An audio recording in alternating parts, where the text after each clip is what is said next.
looking at my keyboard upside down and typed J's instead of L's. All right, I'm recording, by the way. All right. All right. Hello, and welcome to the first ever episode of the Anime X-Ray Podcast, the only podcast with a name so lewd you shouldn't Google it. Seriously, don't Google our podcast name. I did it at work. Not a good idea. By the way, I don't think we established if we were going to use our real names or our usernames. I'm okay with either. All right, my name is Codeman, also known as Cody, and this is my best friend and fellow otaku, Fez, also known as Josh. Josh, how you doing? Oh, not too bad. All right, so if you guys don't know how this podcast is going to work, I'm going to tell you right now. This podcast is going to be covering anime. Some anime that you've heard of before, some anime you haven't heard before.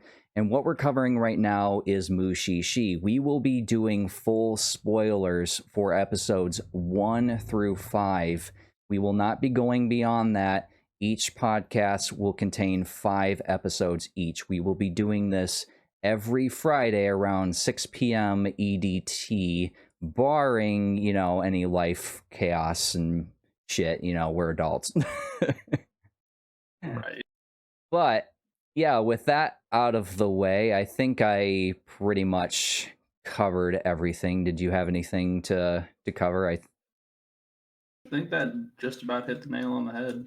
All right, so like I said, we're going to be covering Mushishi, episodes 1 through 5, and the first thing I have to ask. Oh wait, no, we weren't going to start with the podcast or the me of the subject yet. Fuck, I'm not used to doing this shit.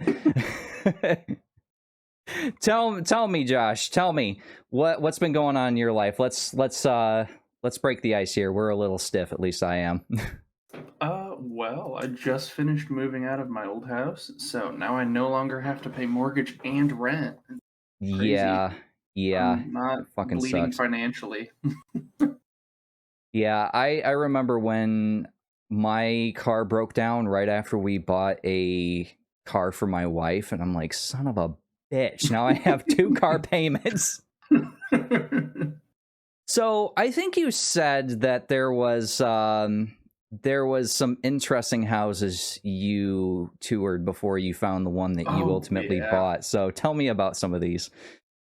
So one of the first ones that we looked at, it looked a lot bigger on like the pictures. Like the person that did the photography, like that's what she said. She got all the right angles, but she stop it. Refused to show the secrets that were inside. So we start touring this house with our realtor, and like open up the closets, and there's like these like dioramas set up. They're like Barbie like sex dioramas. Like they've got like a whole sex dungeon set up and everything for Barbies. So this house was still lived in. It wasn't empty? It was like 95% empty. They just had like weird little stuff that like bull horns hanging on the ceiling or something, and then like apparently Barbie sex dungeons. Okay. Their garage was completely full though. So, like that was still a thing. Oh, okay. It was full of naked mannequins. I have several questions, but I'm not sure if I want to ask any of them. So was there any other like red flags about this house then? It looked okay until like we really started looking into it. So like we walked up to the kitchen sink, and like right in front of the kitchen sink there was this spot where like the floor just like sunk like 2 inches when you stepped on it. Oh yeah. And it was like a 2-foot wide hole. Jesus. Yeah, it was pretty bad. Yeah, you would have to subfloor that, I think I'm not a constructionist. What I don't Yeah. but that would take significant work. Oh I yeah. mean, most people do replace the flooring when they move into a new house, but replacing the flooring and filling in a 2-foot hole, kind of different. Yeah. And then like there were just other things going on with it that were like just really odd, I guess. Like they marketed it as like a 4-car garage, but then like only 2 of the garage doors were actually like usable. Stuff like that. Like the other ones were like literally nailed down, like taken off track, like could not use ever. Oh, okay. You would Yeah. think you would want to fix that, but It okay. looked like they had tried turning like half of this garage into uh Yeah, we're like a recording. man cave or something. Hmm. Yeah, it was weird. So they didn't want you like entering through the front then. I guess not. But like they So had everything opened up. so when I was looking for a house, we went down this road. The realtors are like, "Hey, we want you to look at this place," and we're like, "Yeah, okay."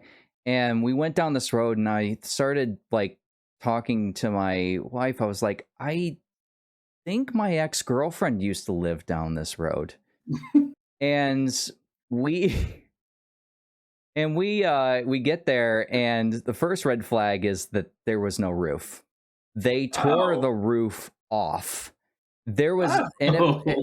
yeah, it was gone. It was fucking gone. And we pull in, and I'm like, I think this is the house she lived at. I think we enter through the garage because you have to go through the garage to get in the house.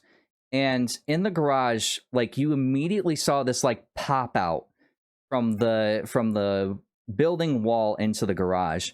I'm like, okay, I'm gonna file that one away when we tour the house, and we go in. And first of all, like they tore everything out. Counters, fucking gone. Cupboards, Oh wow. fucking gone. Like light fixtures in every room, fucking gone. But the two cream of the creme de la creme of this house was we went into this one room, and I did confirm that it was my ex girlfriend's house because on the wall about this fucking big there was a spot that had a big heart and it said Amanda and Cody, and I'm like, God damn it. But we go into the bathroom, and this is about where that pop out I mentioned was, and I'm like, what? Right. Where is this protrusion into the into the garage? And we go in there, and noticed that there's like a piece of wall that's loose. So it was just a piece of plasterboard you could just take and move. And yeah, it was a grow room. It was a fucking wee grow room. And like light fixtures were in there, which why he didn't fucking take those, I don't know. There was light fixtures in there. There was like 4 shelves. And yeah, it was I'm just sitting there, I'm like, God damn it. God damn it. Wait, why did they want to show you this one? Because it was in our budget, and that was the only Oh, reason. We had a very, very tight budget. Like we were oh, lucky to get a house that, you know, didn't need twice as much in fixing costs. So, right. but beyond that, I actually I went shopping. We've been married for 12 years, my wife and I, and we decided, you know what, fuck it. We're getting dishes, like real dishes that are ours, because we just got a hodgepodge of hand-me-downs and stuff. Yeah. You just moved, so you might have gotten this, but when you move for the first time and you get a house, what do your relatives do? Here's my old shit. I don't Yeah. want this anymore. Here's my old shit. So we just had a hodgepodge of dishes. We had a hodgepodge of bowls, and so we wanted to get some new bowls and dishes, and we found some at Bed Bath and Beyond. We were actually in your town at Bed Bath and Beyond up at the mall, and Oh, we saw these dishes. It was a 12-piece set, and we decided we're gonna need two of these sets, and we bought them, and they were $60. And we go up to the Oh counter, wow. and this lady was like frazzled. She was fucking frazzled. Like you could tell she was just done with the day.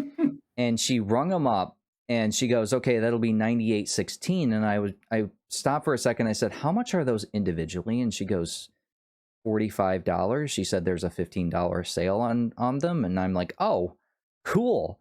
It said $60 on the tag, and she was visibly relieved because I think she thought I was gonna be like, "How much? That's not how much they were."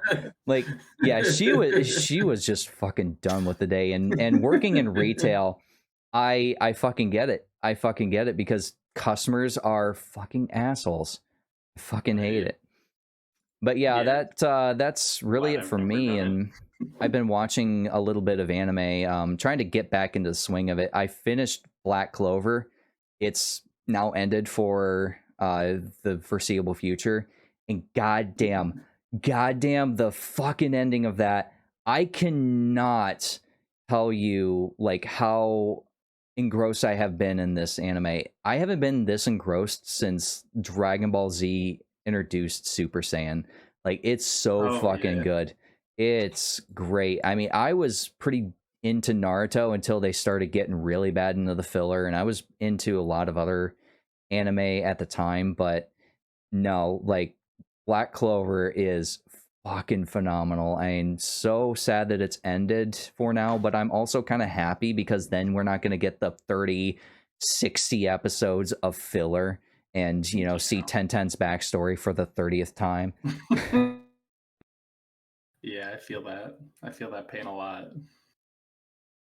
Uh, I dropped Naruto just because of the filler. Like I Yeah. couldn't handle it. Yeah, I did too. And the thing is I basically at the end of the Great Ninja War, I basically just went, no, no, I'm done. I'm just gonna read what happened and drop it, and I did.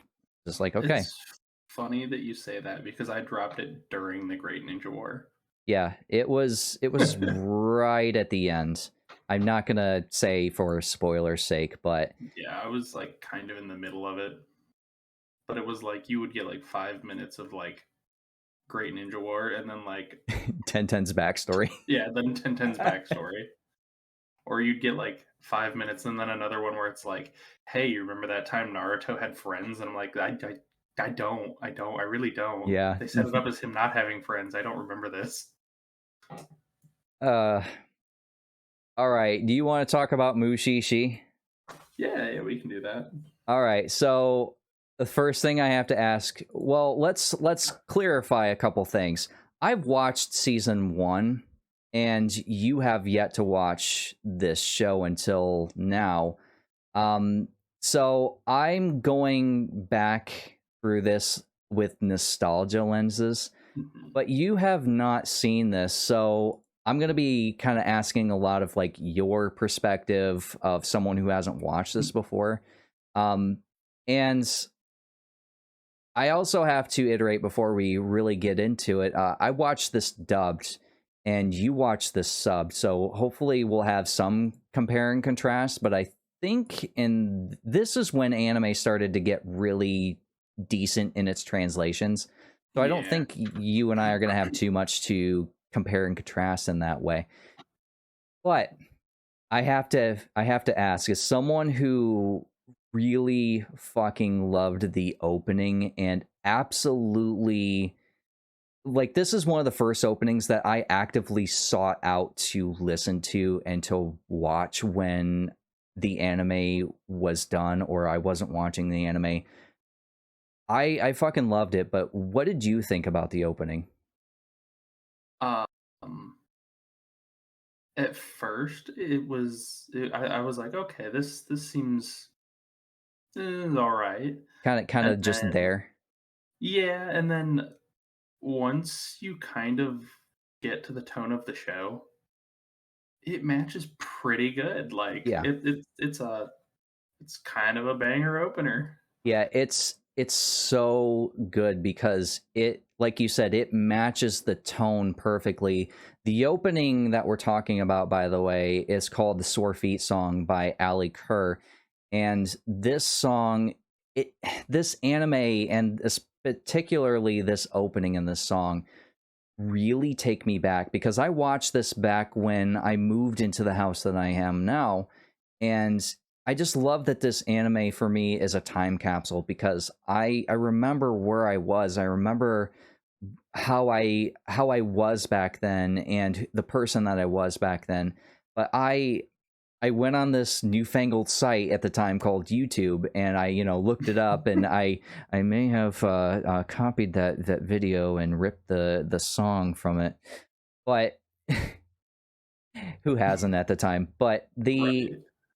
the song was so good, and if you haven't heard the full song, by the way, there's about twice as much in the song. It's so good, and I this was one of the first times that I actually paid attention to an opening beyond like Dragon Ball Z and Head Chala and all of those openings that I thought were banger at the time. But I watched this on Netflix on my 360, which I still have my 360 hooked up, but not that particular one because that 360, the drive, literally destroyed my entire 360 itself. It like Ooh. there's powerful magnets in it, and it sent it like up and through the housing. When I opened it up, I saw that I'm like, I'm not gonna try and fix this. But yeah, Right. the opening itself doesn't really like the animation doesn't really even show a whole lot. Like it's just a bunch of credits and just a few stills of like foliage and stuff. There's not really a Right. whole lot to it. Yeah, But there's not a whole lot of visual. yeah, it's poignant and it fits perfectly. It reminds me a lot of the Serial Experiments Lane opener, just like in the way the tone works, if you've seen that. Is that the one with the laughing, like the uncomfortable laughing? No, that's is I think that's No, that's the Golden Boy. Is yeah, that that's him? the Yeah. the kid with the bat. Yeah. Yeah. Yeah. I don't think I've seen the Serial Experiments Lane opening, but then again, I haven't seen the anime either, so that one might be It's one that we tear apart eventually. I've only watched like half of it, but it's got a lot going on there. Like it's jam packed. Yeah, isn't that one pretty fucked up too? Like it really like messes with you, kind of like in Evangelion. Yeah, kinda. It's kinda in the same boat there. It's shorter. It's like a 13 episode one, but the opener is just great. It's Duvet by Boa, if you ever get a chance to look that up. Yeah, I'll have to check that out. So let's get into the episode one, and this episode's called "The Green Seat," which I don't know why they called it the green seat per se, because this anime kind of or this episode hinges on that green wine cup, and so Saki. Yeah. yeah, so I'm not sure why that was called the green seat. I'm not entirely sure if you. I wonder if it was like a play on words in the like in the Japanese translation. Oh, okay. So that might, yeah, that actually kind of makes sense because they do that a lot. There's a lot of like similar words that kind of mean similar things that they use a lot. Yeah. So yeah, that actually kind of makes sense. So the first thing I had to notice, and I put this even in the doc, is there's four logos on Funimation, and they're both the same. You got the original opening from the studio, and then you have two of those, and you have two Funimation openings. This is on Funimation itself, by the way, for anyone wondering where we watch this. But yeah, that's the first thing I noticed. I'm like, why is there four logos? Why is there? This makes Right. no fucking sense. But so I don't know if you noticed this from the start, but I miss anime from this era. The hand drawn stylized Mhm. format of this, it's just so damn good. And it reminds me just how much we've kind of lost in anime now, because you don't have that hand-drawn expression that you do in these earlier anime. Now it's just all CG and computerized animation, and Yeah. you lose something. You really do. And I Go ahead, go ahead. that's why, like, a lot of people still hold on to older anime is good, and that's a good argument because the animation, it really still holds up. Yeah, I feel like once we hit a certain point, it was kind of like, hey, all of these people kind of look like Kirito. Like you kind of just have a similar art style across the board, unless it's like a really like stylized show, I feel like that which is started happening around 2012 to 2014, around the time like Dragon Ball Super was starting to come out. It was yeah, really heavy around then. And yeah. I know a lot of people resisted it, including me. Oh yeah, like you just see a lot of shows that end up looking the same just because the that art style is just easy, I guess. Mm, yeah.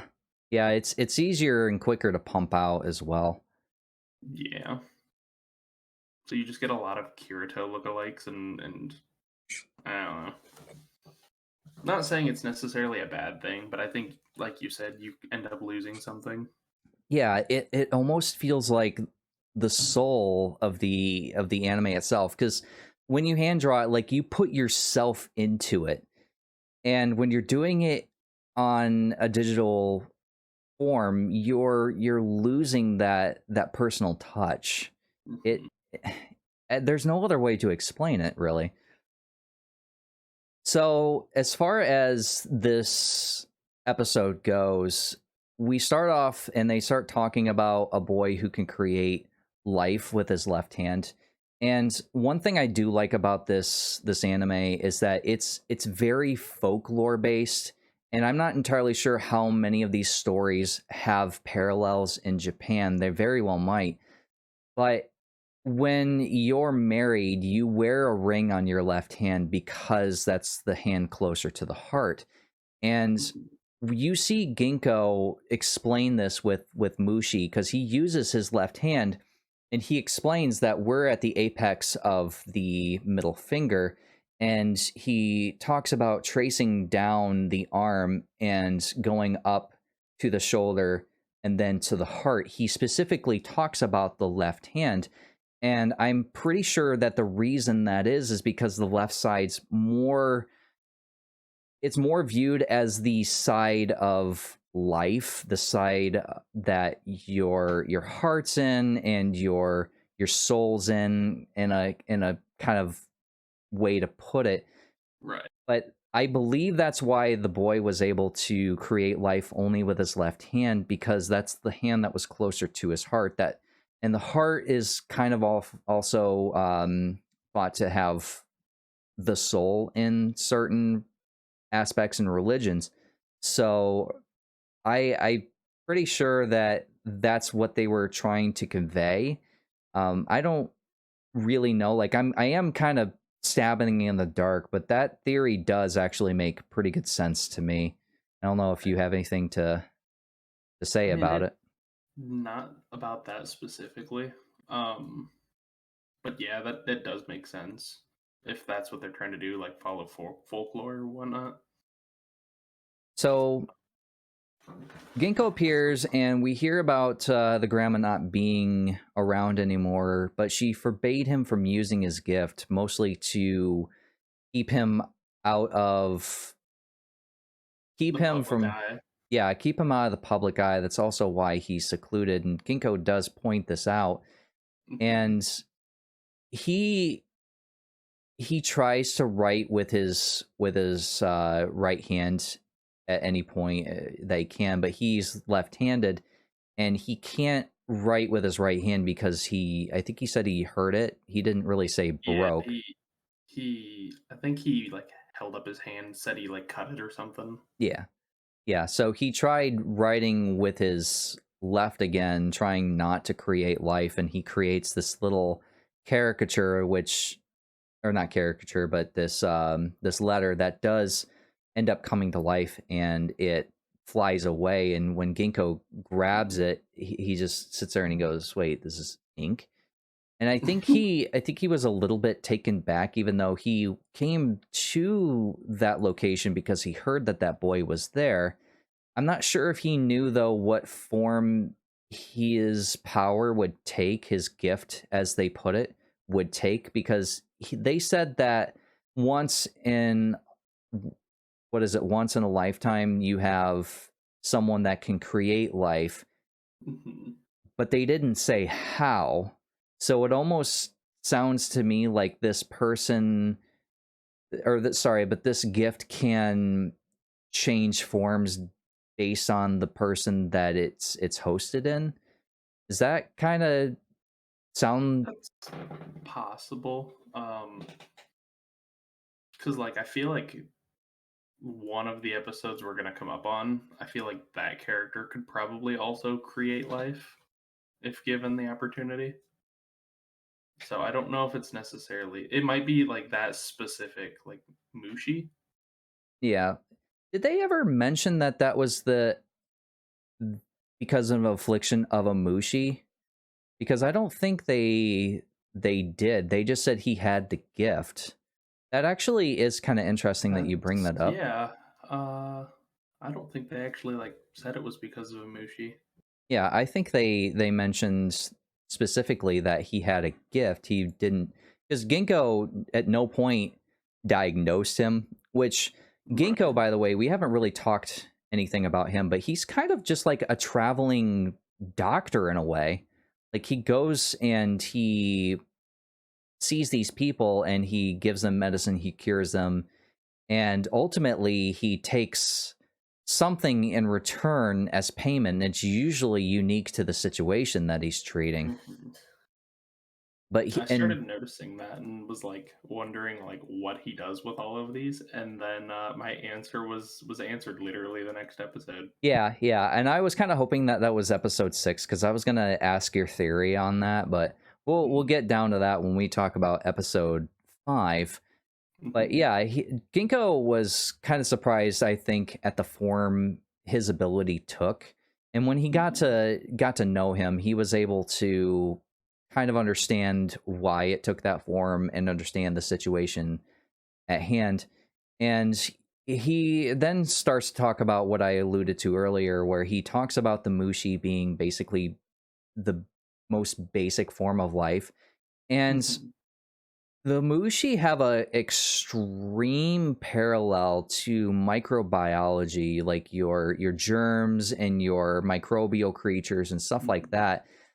And a lot of the times, that's why we get sick. We have these things that enter our body that affect us in a certain way, and then doctors have to come in and they have to remove that affliction, mostly by helping your body fight it and putting you in a state where you can push it out of your body.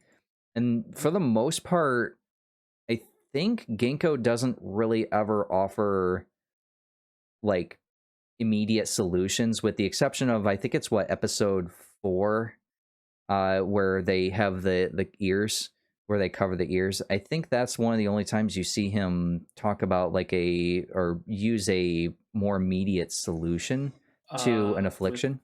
episode 3, I think it Oh, is it literally 3? starts the episode. Oh, you're yeah, I know Yeah, what tender you're talking horns. about.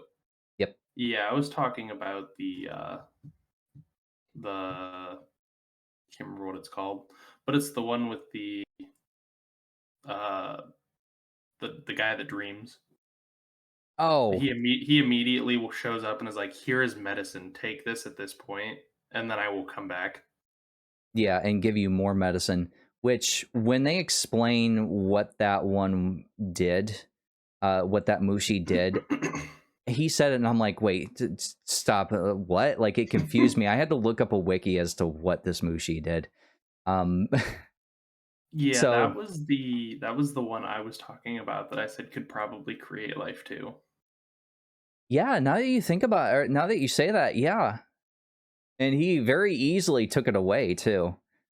Yeah.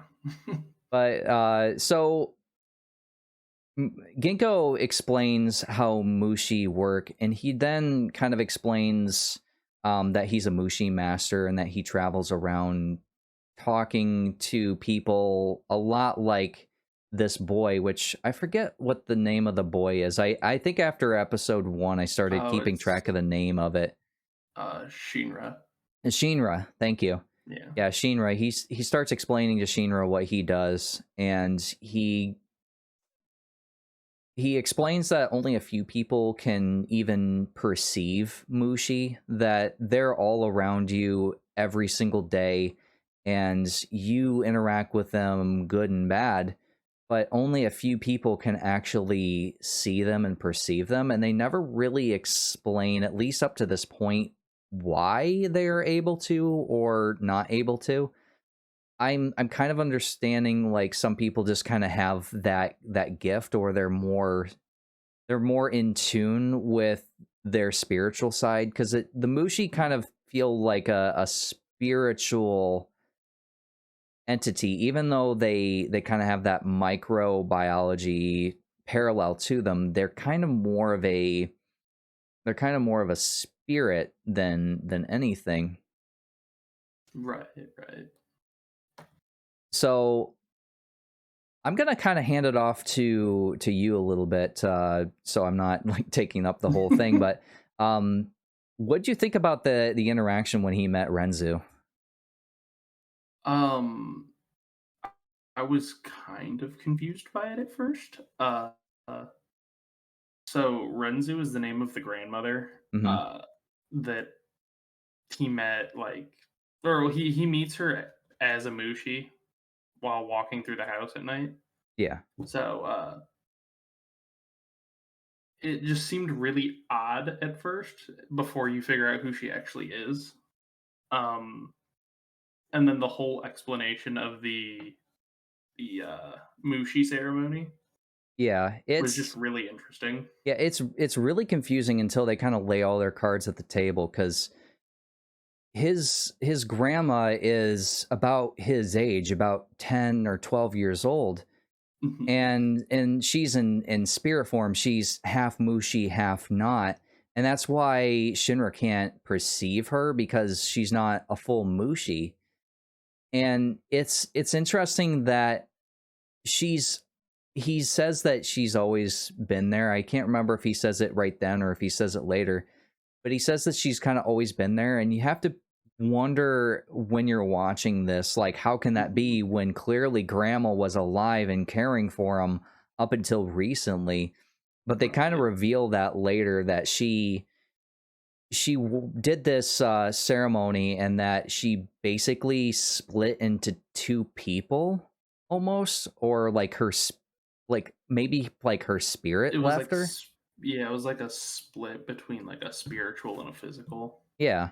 And like you almost have to wonder, like, was that two different people at that point? Because the grandma still cared for him, and then the girl was just there watching over him. When she died, did like the half that she have come back to her, or did it come back to her when she had that ceremony? Like, I have a lot of questions with that, and Yeah. I'm not entirely sure how. Like, I don't think they could explain it, or even like they don't even go down that road. But I think that's one of the beauty of this anime, is it gives you enough to go, oh man, that's fucking cool. I didn't even think about that. But then they don't really close all of the holes to get you thinking Yeah. about things like that. Um, So like one thing in that situation that I was confused about, that it might just explain later, but I don't know because I haven't watched the whole show, is uh Shinra not being able to see her, but Genko being able to see her. um, they sort of, yes, explain it. They mention that he doesn't have two eyes, and that kind of plays part in his ability to perceive Mushi. and he does mention that Mushi are very much attracted to him. But Mhm. also, he's a Mushi master, and he was trained by a Mushi master, and so Mhm. he's more capable of perceiving Mushi, even if they're in a weaker form, like she was. Um, Right. did you like? I kind of forgot about the whole like how he captured her. Oh, yeah, I was just about to bring that up too. It's like hentai alert, hentai alert. Yeah. But yeah, he just like keeps a motherfucking mooshie in his mouth. Like they're not going to talk about that at all. Yeah, they just kind of like he's like, "Haha, I've caught you." And then, like, at least the episodes that I watched, it just is never brought back up again. Yeah, I don't think it is as far as I remember. I am remembering as I go. Like this has been at least 7 years since I've watched this Mhm. anime, but I don't remember them ever talking about that again, and I don't remember them um him using that again. But like all it was is like it wrapped around her, drug her down, and then she's just like, "Oh no, I'm so tired." Like that's all it was. Like Yeah. she barely was touched. But I guess like he said, help me if I'm wrong, but he said something about like it attaches. Did he say that it like saps their energy or anything like that? Because I don't think I it, don't I don't think it did. but it It had that literally just, like, effect. wrapped around her, and she did, like, anime girl squeal and then fell on the ground. So no, you caught me. Yeah. Uh, so then Ginkgo pretty much puts two and two together pretty damn quickly. The broken wine cup is revealed. She shows it, and he understands pretty quickly that there was some sort of ceremony that she went through, but it was interrupted. And Mhm. apparently she's in some sort of limbo between half Mushi, half human, and Right. it's about then you start like questioning like, okay, how can that be when grandma was already there, like that whole thing I already talked about. um Let me see here, where are my notes here? I'm keeping notes, by the way, guys, if you didn't know that. um but yeah, she's been watching this whole time.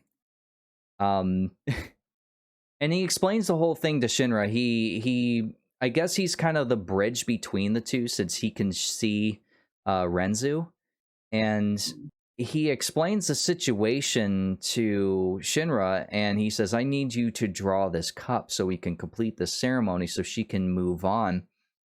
Which I guess, like, what other choice would she have had? I guess live in Right. that half state at that point. It it seemed kind of like she had no choice. It Yeah. Well, it wasn't it didn't feel like she had no choice. It just seemed like the way Ginkgo proposed it to her was like, "This is for everybody's benefit. He'll be able to see him, or he'll be able to see you. You'll be able to interact with him. It'll be great. Trust me." and the I think because she'd already made that choice so far back, it was Mhm. kind of one of those, once you make this choice, you can't go back. So because she was interrupted during that choice and during that ceremony, they weren't able to, she wasn't able to go into a full mushi. So Mhm. she was just stuck. She'd made the choice. She couldn't go back to human, even if she wanted to. And the only thing to do was to keep going forward, but she had no means to do so until Ginkgo came into the picture. Mhm. And that's one thing too that I kind of want to point out is that it says that the boy can create life, but he Mhm. creates a wine cup, and that's far from life unless like the cup itself like represents life. Like it's kind of confusing because I almost think that there's a bit of a mistranslation here. I don't know if they talked about that in the subtitles that would have kind of brought that. That's not really. I just didn't pay it a whole lot of mind at first, though. But now that I'm thinking about it, that is really weird. Yeah, he can't, he can create pretty much whatever he wants. And when he concentrates and when he does something, like he can make something pretty much whatever he wants. So he explains to Shinra, Ginkgo explains to Shinra that Grandma needs to move on and I need you to draw this wine cup. He doesn't tell him anything about it, and he sets a screen between Ginkgo and himself, and he tells him not to look. Yeah, And Shinra's like, "Don't look at my art." yeah, yeah, and what does Ginkgo do? He fucking looks. He He just pokes a pokes a hole hole in the through it, which screen. I'm surprised that the boy didn't notice that. Like Right, right. he didn't hear that, he didn't see that, like nothing. Mhm. But did you kind of notice that the boy before he drew, he kind of almost went into like a translate state? Maybe it was just because he was in deep concentration, or just thinking in See, general. But I kind of wonder if, the reason Ginkgo was there was because, like, his ability was related to, like, a harmless Mushi or something, and it wasn't so much that he was bringing things to life, more so that he was attributing Mushi to his creations so like, in some way, like, maybe controlling them, so he's kind of taking, maybe but I'm that not. doesn't explain the cup either, though, Yeah, so he might be taking like, I don't know. It's weird. They don't explain it and they don't even give us enough to go off of, but it seems like he, yeah, like he may be using the Mushi in order to do this. Like he just has that ability naturally. Mhm. But yeah, it's so weird, but the what he does, all Ginkgo does is tell him, here's a wine cup that we need made, make it. And he makes it perfectly. He just thinks about it and he says, I think it's a deep green like the forest, and he just draws it and nails it perfectly. Ginkgo Oh, pops up immediately. He's like, that's it. see, this is also what made me wonder if it was a Mushi related thing, because Ginkgo told him, uh, it's a family heirloom type thing. It's been passed down, like, whether physically or spiritually through the family. Hmm. And then he was like, "Oh, yeah, now it's green." I was like, "Oh, okay." Hmm. At Yeah, least that's that's what he said in the sub. yeah, I don't remember him saying anything about a family heirloom. So yeah, that's kind of interesting. The thing that he said was that it was a cup that she had at the ceremony, and he needs it recreated. So yeah, that's kind of interesting, and I almost wonder if because Renzu hasn't been there the whole time, like somehow this was conveyed to him in some way or another, whether or not he just kind of knew because she'd been there this whole time, or because maybe she tried to communicate with him at some point. Because you would imagine Possible.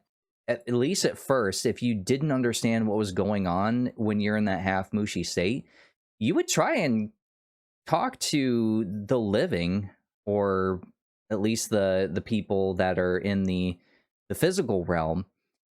And yeah, Mhm. so there, he might have at some point been able to like somehow hear her, but that also kind of doesn't hold water too, because he came years and years and years later. By the time he Mhm. was born, she was already probably a middle-aged woman at that point, at least her Oh, physical yeah, form. so, like, the, during the ritual, the Mushi that are, like, guiding her through that ritual, at least in the sub said, "You will have a grandson in 31 years to Yeah, watch over him." yeah, and she's about 10 to 12, so that would put her at about 42. So yeah, that's kind of interesting. And I think when while we're talking about this cup, they, I think Mhm. it then talk about the ritual that happened and what went wrong. And she's just in the forest, and they're like, they just appear and they just like they're just in a conga line, and she's just kind of along for the ride. She's just like, okay, what's going on? And they're like, here, drink this soup. Yeah, they were like I don't know if she said it in the dub, but she mentioned like not being able to move from the line Yeah, in the sub. she said that she said that she wasn't able to get away, I think was Hmm. the phrasing she used.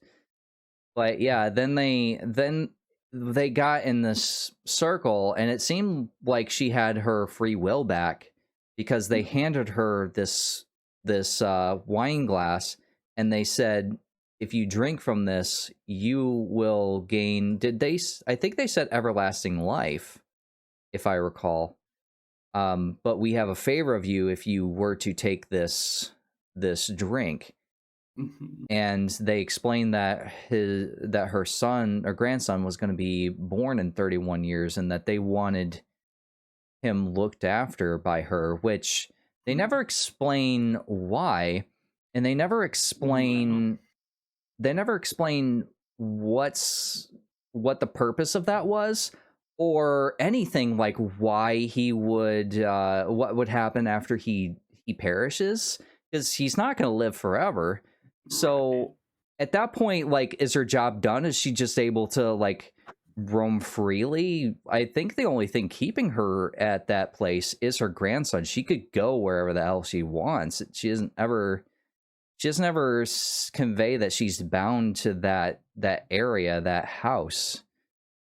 So it's Right. really weird. I don't quite understand why they would want him looked after, because she's Mushi. What can she do? She can't really affect the physical world, at least not to any degree that we know of. There's other Hmm. Mushi later on that definitely do affect the physical world in, Yeah. again, that microbiology type fashion. But as far as I understand, she isn't able to. So I'm not entirely sure Yeah. to what end they would want him looked after by her. And Maybe it was more of like a life guidance kind of look after. Because yeah, you are right that like I don't think she would be able to like do anything. I think Ginkgo even points out that she's a particularly weak Mushi. yeah, and I should point out that once she does drink fully of the cup, Shinra is able to perceive her completely. Hmm. So it stands to reason that he would have been able to perceive her pretty much from day one after he was born, which Hmm. does actually kind of pose problems, especially like if he's like, hey, grandma, like, who's this chick over here? What chick? I don't know. Though it's kind of alluded that even in her human form, she was able to perceive Mushi because she knew what Mushi were when she was in that ritual while she was human. So I'm thinking she had the gift as well of able to being able to perceive Mushi. So that might also be genetic as well, to have that perception. the the way she treated him though, like her physical form treated him, and saying that like these are just like things related to your power, like they're not real. Yeah, you need I to ignore kind them. of I kind of wonder if her ability to see Mushi was stripped when they split. Yeah, that kind of makes sense.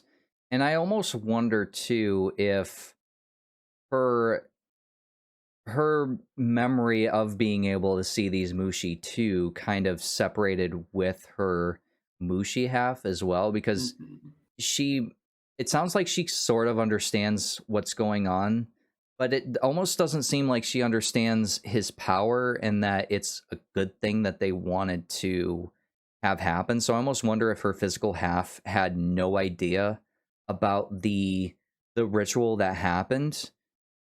That memory may have stayed with the Mushi half.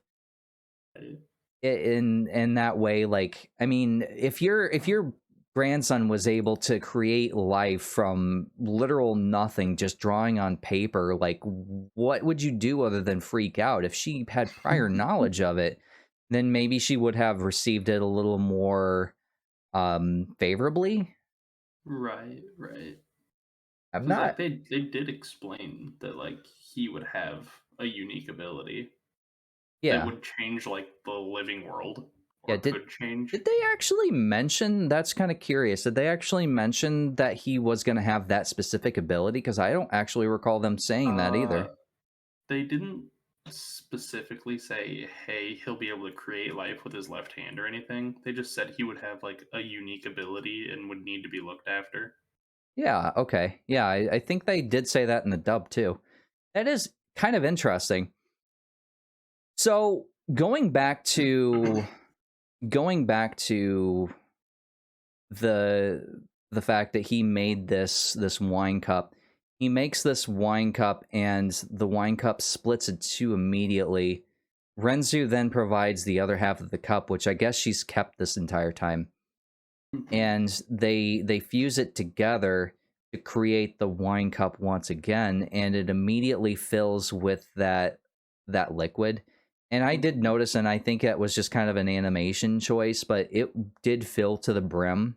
It didn't fill halfway, which I kind of expected. It filled to the brim, and once she completed the ceremony, then she was a full mushi, and Shinra was able to perceive her. And I believe it was it before, during, or after the scene when Shinra got the vision of what actually happened? Because he cried. He felt her emotions during that time. So, uh, it was after she drank it because he didn't see the visions until Ginkgo's like, "Hey, you drink it too," Oh yeah, that's right. He did have a sip of it.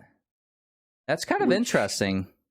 That that also threw me off raises too. questions. Why didn't he like split into, or maybe he Yeah, yeah, did. that's what I was wondering. Maybe he did, and we just didn't. We weren't told that. That's kind of an interesting trail we could definitely go down. Well, you But would think that they would see like a physical part then at that point.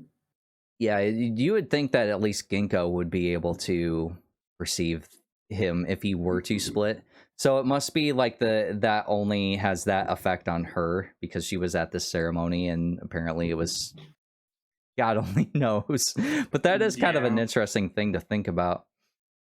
But Oh, one thing I think we were missing out on here, the where the liquid came from. yeah, So I was the river actually of gonna light. Yeah. yeah, I was actually gonna get to that, but you brought it up, so go ahead. So I think it was explained during the ceremony that the liquid that she drank to become a mushi was coming from the river of light, which Which does come up later too. at yeah, it comes up later quite a few times, but at that moment does they don't really explain what it is. They just say that like the liquid from it will taste like the most amazing thing you've ever had. Yeah, it'll taste like life itself, I believe they said. Yeah, yeah. Yeah, And and then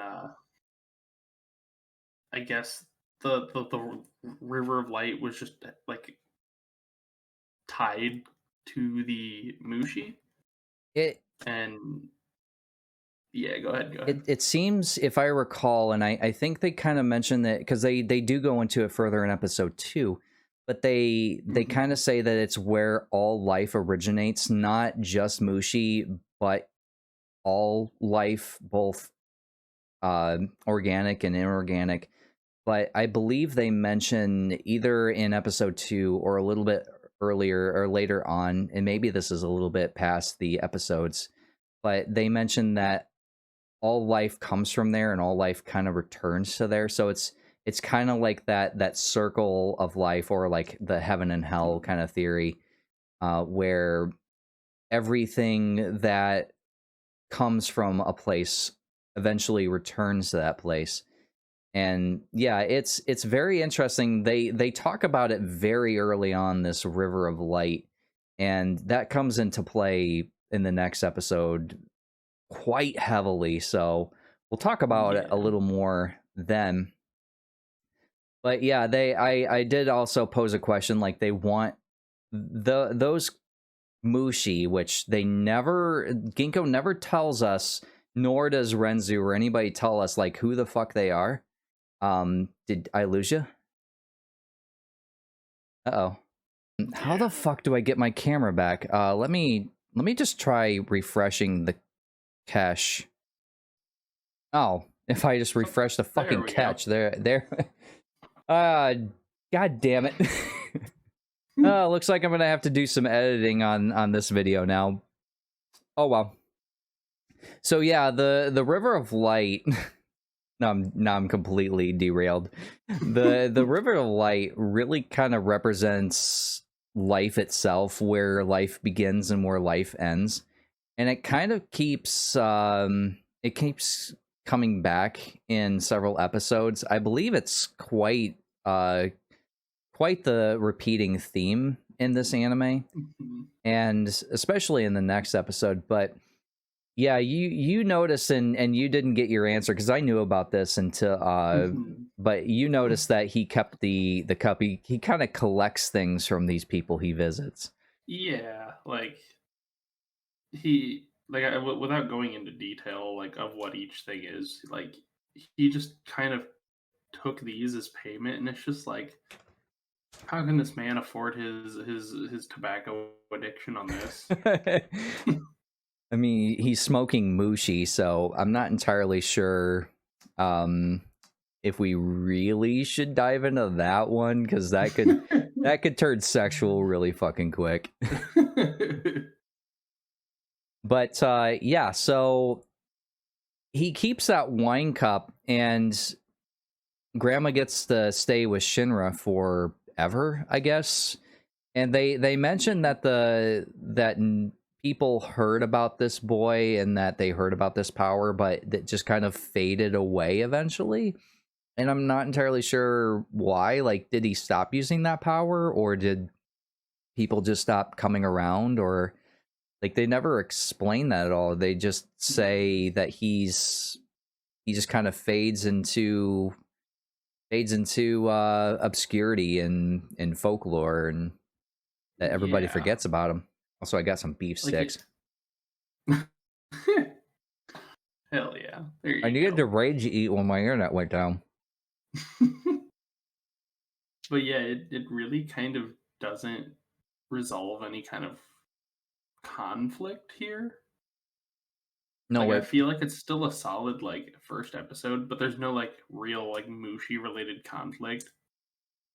Yeah, it kind of is just like the this anime is equivalent to a happy ever after kind of a thing. Yeah. But okay, so I've seen this anime before, and the theme for me is I'm just going to be reminiscing, looking at this with rosy colored glasses, and I'm just going to be gushing over it because I fucking love this anime. I gave it a 10 for crying out loud, and I don't give 10s out very often. But what was this episode for you as a first impression? um, like, are you asking like score wise or like No, I'm just like, what was what was your overall thoughts after you watched that episode? it was definitely enough to draw me in and make me curious about it. I think the second episode though does a much better job of like kind of giving you an idea of what Ginkgo actually does Yeah, or who he is. And I think that's when I was just kind of hooked. yeah. This next episode is definitely one that really shows off why Ginkgo travels around, what he's ultimately there for, which is to basically make money being a traveling medicine man of sorts. Yeah, like I almost wouldn't even say medicine man. He almost like he kind of feels more like a witch doctor kind of Yeah, thing. because he just kind of goes, okay, I got this crazy cure, or like I Yeah, heard here about here's this illness. I'm traveling here to check it out. Here's a crazy cure for your ghost disease. Pretty much. Pretty much, but so you think that episode 2 gave you a better first impression than episode 1? I think episode 1 does a solid job of drawing you into like the mystery of the world. Episode 2, I think, probably gave me a better introduction to what the show is probably going to end up being more like long run. Yeah, I think the reason they chose this for episode 1, cuz each episode almost can stand on its own, Yeah. but I think they needed to set the groundwork for Mushi in general, and they wanted to paint them in a more neutral light, because after this they more afflict people, and I Mhm. don't think they wanted to paint them in a light of like Mushi bad, Ginkgo come in and cure you. I think they wanted I to mean, establish not him and the Mushi as like just things living their life, and they just happen to be interacting with you. I think this is shown off really well in the fifth episode. Yeah, yeah. The fifth episode is beautiful. It really is. So one thing I forgot to touch on in my notes here, that scene where she's going through the ceremony, did you notice that track, or the memory of it? Did you notice that track? No. It was so fucking beautiful. It was such a good song, and I fucking loved it. I'll have to So go back and rewatch it, or at least that scene. yeah, it's wonderful. But I think that this anime, this episode rather, really sets the precedent for what Mushi are, which are just creatures that we happen to coexist with, that you don't necessarily know that we coexist with them. Right. And episode 2, like you said, more is focused on Ginkgo and setting the tone for what he is as a Mushi master, what is a Mushi master, and how do a Mushi master do. So do they like in the dub call him a Mushi master? Yeah, they specifically use Mushi master. They use a different term. In the sub, they literally just say, "Ah, you must be the Mushishi." Really? Yes, yes, Really? that is That's how they go about it. so they say Mushishi. Yes. That's the title of the anime. I actually didn't know that because I've never watched it. I've never watched it dubbed, or sorry, subbed. Never watched it subbed. That's actually interesting. Yeah. Huh. So I'm assuming that's the translation, but yeah, they just call them a Mushishi. Yeah. Okay.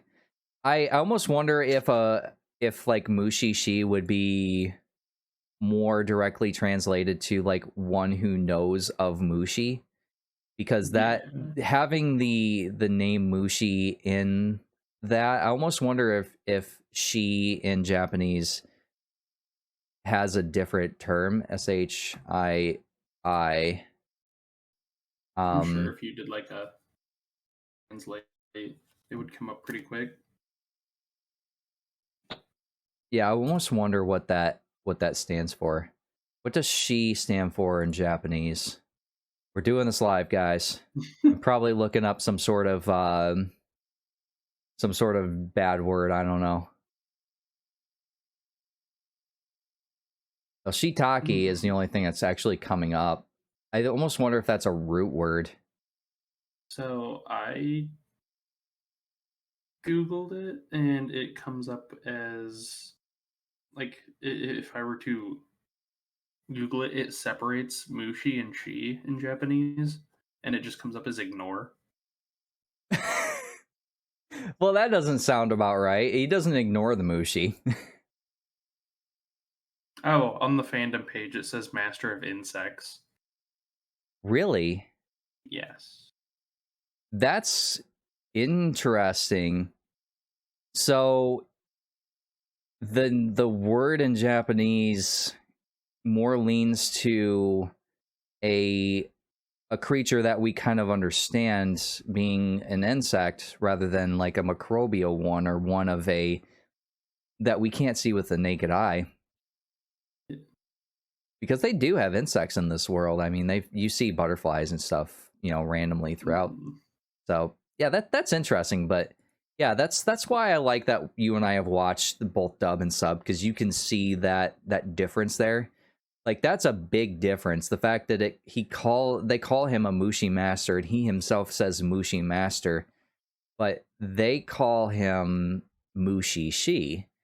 And I've kind of always wondered Yeah, why it was called Mushishi. So that's actually pretty interesting.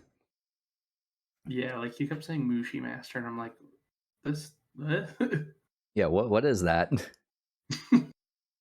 All right, so let's go ahead and move on to episode 2, which is Light of the Eyelid. And you ended up liking this one quite a bit. So did you want to take the steering wheel on this one? Sure. So this one, the way he finds out about this young girl, uh, was like it seems usually it's just like through rumor mill that he hears about these people. But this one, he actually meets her at that river of light that was previously like talked about, and is constantly telling her, "Don't go in the river of light." Yeah, it's kind of interesting. Like he's able to see her there, which I'm not entirely And sure. They never explained that. yeah, they don't explain that as far as I am either. So, or well, yeah, obviously we've both seen the same stuff, but but yeah, it wasn't explained. Um, and they both acknowledge meeting each other. Yeah, and you notice that she said the man with one eye. Yeah, I because like literally, uh, right after she said that, I was like, wait, what? And then the boy, Beaky, Yeah. Yeah, it's uh, actually pronounced Baki in the Japanese, or sorry, in the dub, but that yeah, it looks like Beaky when it's spelled out. yeah, So that's it's literally Beaky in uh the sub yeah, and I did write that down too. because like you the young girl says his name a lot. Yeah. Yeah, he takes Isn't care it? of It's her. like Sue or Sui or something. Yeah, it's Sui in the dub they say. I'm okay with going with that because I don't remember exactly how they pronounced it. But So so yeah, the girl you meet her in a shed and she's in complete darkness, and not only is she in complete darkness, but she's blindfolded as well, and she talks about her second eyelid, which is where you mentioned that she was able to see Ginkgo, mhm. and Ginkgo was there too. Apparently he was also looking at the light. Apparently there's parallels to looking at this and looking at the sun. But Yeah. yeah, so Beaky comes every day and changes her bandages, gives her food, cares for her, and stuff like that. Plays with her, Yeah, and whatnot. plays with her. And she can kind of see, kind of. She says that it's because she could see the river of light, but that doesn't quite make sense as to why she could see that ball that she was bouncing. Um, the way I understood it, uh, like the River of Light was like casting a shadow on everything around her, giving her the ability to see in that sense, but not so much like physically, I guess. That's the way I understood it, at least. Yeah, she's apparently got Stevie Wonder senses or something. But yeah, she's somehow able to see, and that I thought was a little weird because she's like, "Yeah, if I close my second eyelid, like I can see this river of light." It's like, sure, How is that and the Yeah, ball you did related? that. Oh wow, I She didn't got write as many blindsided. notes about this one. So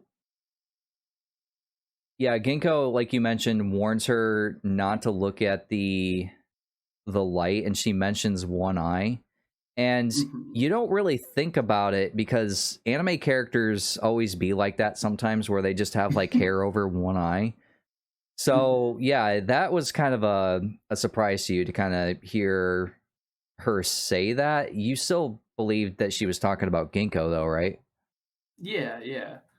Because, once Ginkgo finally shows up in the episode, uh, Beaky is like, "Oh, hey, you're the guy from her thing with one eye." And, like, in that scene, you see both eyes, and I'm like, "What?" Yeah. Yeah, he apparently has this false eye, and Mhm. it's not because he does a procedure later which gives her sight back, and she has one eye just like him. But that is Mhm. a glass eye when he takes that out of his eye. So he does only have one eye that he can see out of. The other one was consumed because he did look at the light uh, too long, just like she did. But Mhm. when she, when Ginkgo appears, he actually appears in in the house because Beaky does get infected by this same Mhm. Mushi. And this this person's just sitting in this house when the mother comes in, and she's like, Beaky, and he's laying in bed, and he's just like, don't worry, I gave him some medicine, he's gonna be fine. But he never like said like, hey, can I look at your son? Or he just Yeah, he motherfucking in just the kinda house. showed up. He just shows up. He's like, "Don't worry, I'm a Mushi master." He doesn't have like a freaking like police badge or he's just like, he doesn't show her anything or prove, but he does cure him again without like any like in a day and age where like consent is everything. He does not even so much as ask the mother like, "Hey, can I No. cure him?"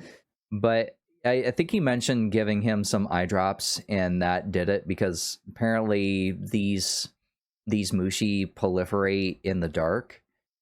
And Yeah. Um, I think we forgot to mention, like, what her actual, like, symptoms were oh yeah, also. yeah, go ahead. So,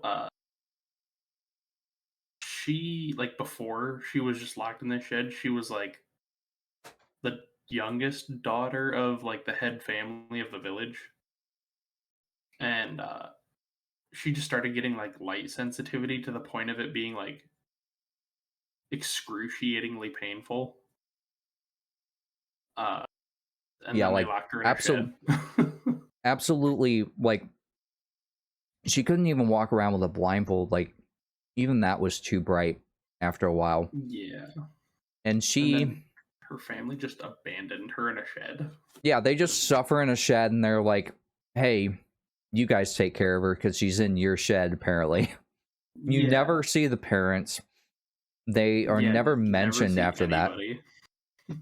Yeah, they're never mentioned after that. I think the only people you see in that episode are Sui, Baki, the mother, and Ginkgo. I don't think there's anybody else that's ever seen in this episode, is there?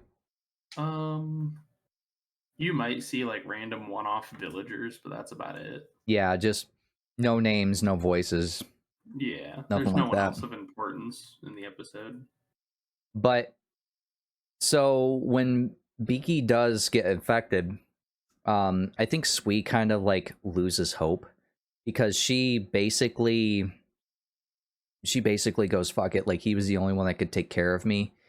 And I think the mother was the one to give her food, and she just slides it in the door and says he won't be coming back ever. Yeah, And she, literally like, she slides it in and then is like, "Hey, he got infected. He's never coming back. Don't worry, it's not your fault you're cursed." yeah, pretty I'm like, much. "Whoa, whoa." Pretty much. She doesn't blame her, which actually is surprising because Yeah. that takes a lot of character and strength to not blame someone. But at the same time, like they had no idea what this was. They didn't know if it was contagious, anything like that. So, and they didn't call Ginkgo. Like Ginkgo just showed up, so they didn't even know like it was a mushi or that it could be cured. I don't think they mentioned like any doctors seeing her at any point because she just Uh, got too bad they too quickly. no, they had doctors look at her and they couldn't figure out what was wrong with her. Because Ginkgo literally says at one point, "I'm here to solve or here to treat the thing that the eye doctors couldn't." Oh, okay. Did they ever show a scene with that, or did they just allude that she had been seen by a doctor? Because I don't recall that. Pretty sure they just allude to it. Okay, maybe that's why I don't remember it. But she basically loses all hope and she just looks at the light. And by the time Ginkgo comes into the shed, it was too late. Like she had completely lost her eyes and they were just a fucking void. And Yeah. that was so unsettling. Like she looked like some sort of like possessed spirit at that point because she had like her mouth kind of agape and she couldn't see and he's just like, "Oh my god, you fucking didn't." Like, he was kind of pissed. It seemed like because Yeah. he's like, "I fucking warn you. Like why did you do it?" Yeah. But so go ahead and take over where like he instructs her like how to like he starts to cure her, so he gives her the instructions on. So he pulled her out into the moonlight and was then explaining that like he was going to try to like lure the Mushi out. Um and to do so, he wanted her to look at the moon while closing her first eyelid but opening her second eyelid. And then as soon as she did that, it just looked like a flood just coming out of her eyes. Yeah, yeah, and this looked like this is where like all the budget went for quite a bit of the show, because like that torrent, like it literally engulfed Ginkgo. Like how how much fluids did she fucking have in her? Like I And know it I didn't just look like a water either. It was like it like a almost had like viscous. a yeah, it had like a weird like almost rainbow-ish light effect going on with it. Yeah, it almost Or maybe it had was just the moon. I don't know. it But it almost had kind of some had a kind of color lighting of the going on. moon. Like it was that pale white blue almost. Yeah. So I think it was maybe it kind of had taken on the color of the moonlight maybe, but I'm Which not yeah, entirely that sure makes sense. because it may not have been clear to begin with. But Hmm. yeah, he ends up capturing the creature because the creature didn't want to be in the light. And when she opened up her eyelid but closed her second one, that creature could not stay in there without being in some sort of pain, I guess. Mhm. And he captures it, rips it out, and fucking kills it. Which the boy is actually able to perceive this Mushi, which is kind of interesting too. There seems to be a lot of people that are able to see Mushi either conveniently or otherwise. See, he didn't believe her up until that point, though. So I wonder if having uh, like a direct physical interaction with a Mushi gave him ability to perceive it. Hmm. Kind of like if you He's like, believe you can see, kind of a thing. yeah, because like he literally says she did have a Mushi in her eyes, like in surprise. Yeah, because I mean, what else could it be in that world? Like, is there some sort of like? Because that thing was as long as his arm, so that thing would have been like a 3 foot like freaking tapeworm type Oh creature. yes, she had like a tapeworm in her face. Oh God, could you fucking imagine? Ugh. Like, could she fucking feel that? I But don't know. I mean, she said she could see it. oh, did she? Yeah, at the beginning when he was or when she was explaining, she said that she could see a Mushi behind her second eyelid, and that's when she tried to have him close his, and he was just like, "Yep, closing my eyes." That's strange. I don't remember her mentioning that because I remember her mentioning when she closed her eyes, you could still actually see like the back of your eyelids. Mhm. But I don't remember her saying anything about seeing or perceiving the mushi that was in her eyes. Yeah, she brings it up and tells him that there is a Mushi in her eyes. I wonder if that's a different direction that they did with the dub because I don't recall that at all. But yeah, Yeah. Ginkgo does capture it and kill it, and then he just takes some of that fluid, injects it into the glass eye that he pulls out of his fucking head, by the way, and gives it to her. He doesn't even so much as give the courtesy of like giving it a wipe off. It's just got his brain hole juice in it. But yeah, he gives it to her after injecting that fluid into it, and it becomes a functioning eye. I guess I don't think that's how that works, but anime. Yeah, yeah, I don't know. And you see that Ginkgo after that, like they explain how man forgot to close their second eyelid. And then you see Ginkgo do one of these with his hair, and you could see that exact same engulfed hole in his head that she did. Mhm. And I think that that was kind of interesting that they said like man forgot how to do this, but it was probably for the better. And Mhm. I thought that that was kind of a beautiful yet a little bit mysterious explanation as to what the fuck with the whole second eyelid. Yeah, didn't they also like around then say something about the that them like man forgetting how to do it was good because they wouldn't be drawn into the river of light? Yeah. Yeah, and probably suffer the same fate as her. Yeah. Did he take a souvenir from her? I don't remember him doing so. I think he took some of the liquid, maybe? He might have, but I don't think they drawed attention to it for sure because he did have it in a syringe. That's how Yeah. he put it on his glass eye, which, by the way, syringe and glass eye, how did that work? Like, how did he inject that Yeah, into I that? have no idea. I think that's another, like, anime kind of a thing. Yeah.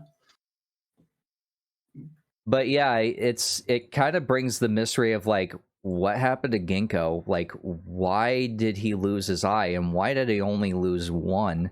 And that is explained much later during his Mhm. backstory.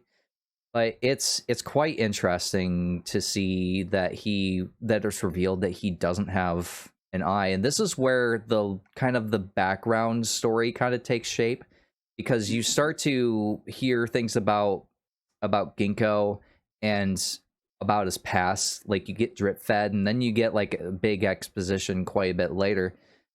But Mhm. it sets that mystery in there, and I fucking love that it just kind of breadcrumbs you like Yeah, that. like, it drops that on you, and then, at least for the next 3 episodes, just doesn't touch it,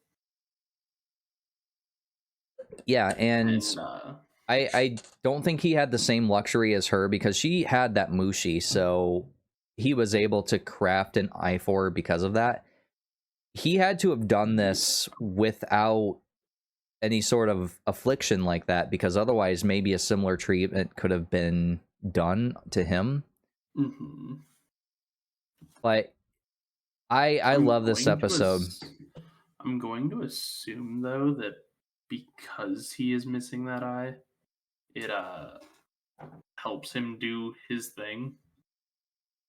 Maybe, or maybe it's just a painful lesson because it didn't seem like there was That any could be sort of fair. benefit to literally losing an eye. That's fair. See, I wonder if it was more so like a uh making sure he could remember how to close the second eyelid thing, Hmm, maybe. but I'm not sure. Maybe.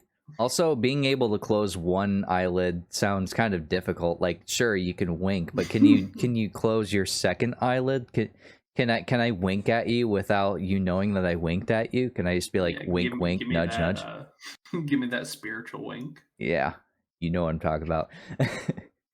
But I love this episode because like we said, this really shows what Ginkgo is all about and his role as a Mushi Mhm. master or as a Mushishi, as I guess I learned. But you seem to say that this is a much better start to the anime, so go ahead and give me your thoughts on this episode. Uh, I don't know if I'd say a better start to the anime. It definitely is a better introduction to Ginkgo's profession, though. Okay. So you think this is overall a better character development episode for him? Yeah, Okay. I mean, if they had made this the first episode, I don't think it would have been a bad first episode. It probably would have served its purpose just as well as the other one. Yeah. Um, but I think the first episode was there to show you that like not all Mushi are bad. So you start off with this thought process of not all Mushi are bad. Yeah, and that's something that they iterate a lot, and it's actually echoed quite a bit in episode 3, Tender Horns, which I guess that's a good segue to get into that.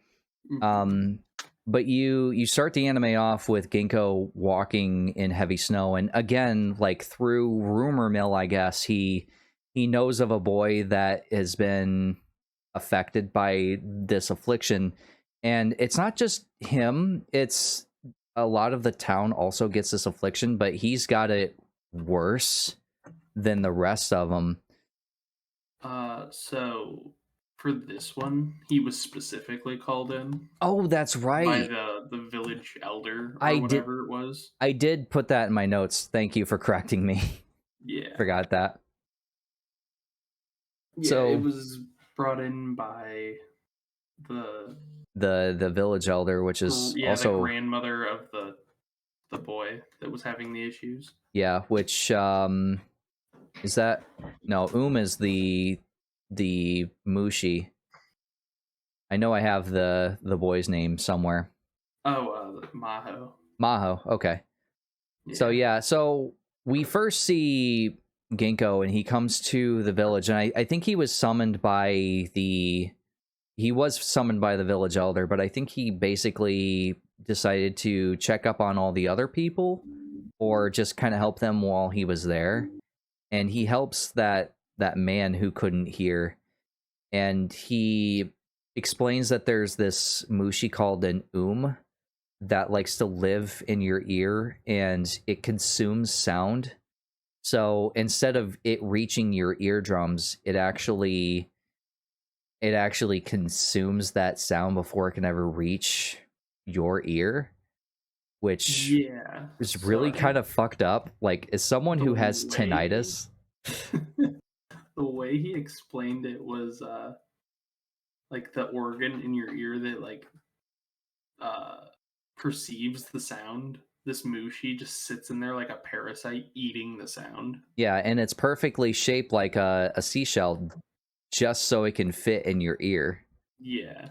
Ugh. Like Or follow actually, like they mentioned snail, actually. yeah, yeah. But I'm But just thinking, like, because he looks in his ear and it's like all slimy, and I'm just like, ugh. Like, I'm putting myself in this man's shoes, and I already have like old man issues, and hearing's one of them. And I have tinnitus in this ear, and when I first got it, like I hated the sound because I couldn't get away from it, no matter Mhm. where I was or how loud anything was or how quiet anything was. I always had this sound, and it was weird because they actually mentioned this later on in the episode, which I kind of appreciate now because I didn't have tinnitus back then.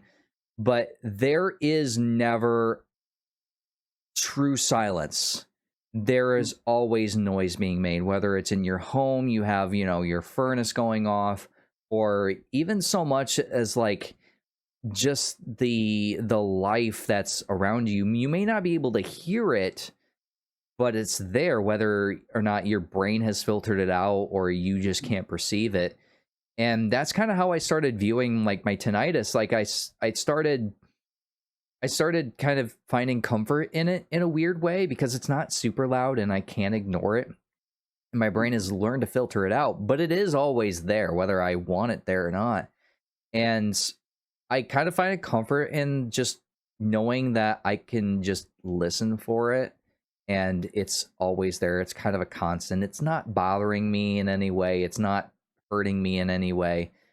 So it's kind of weird to think like dead absolute silence. Like you couldn't hear anything. That is really, really fucked up if you think about it.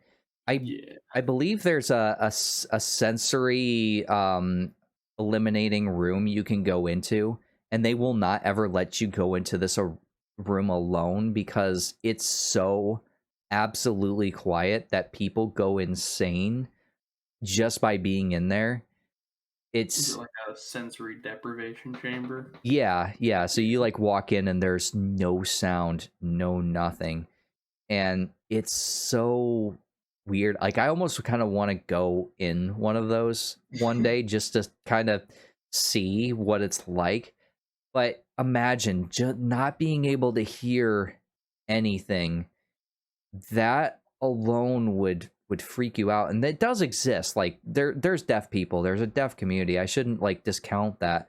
But for people who know what sound is and just to lose it all of a sudden, it's that freaks you out. Like it would have to.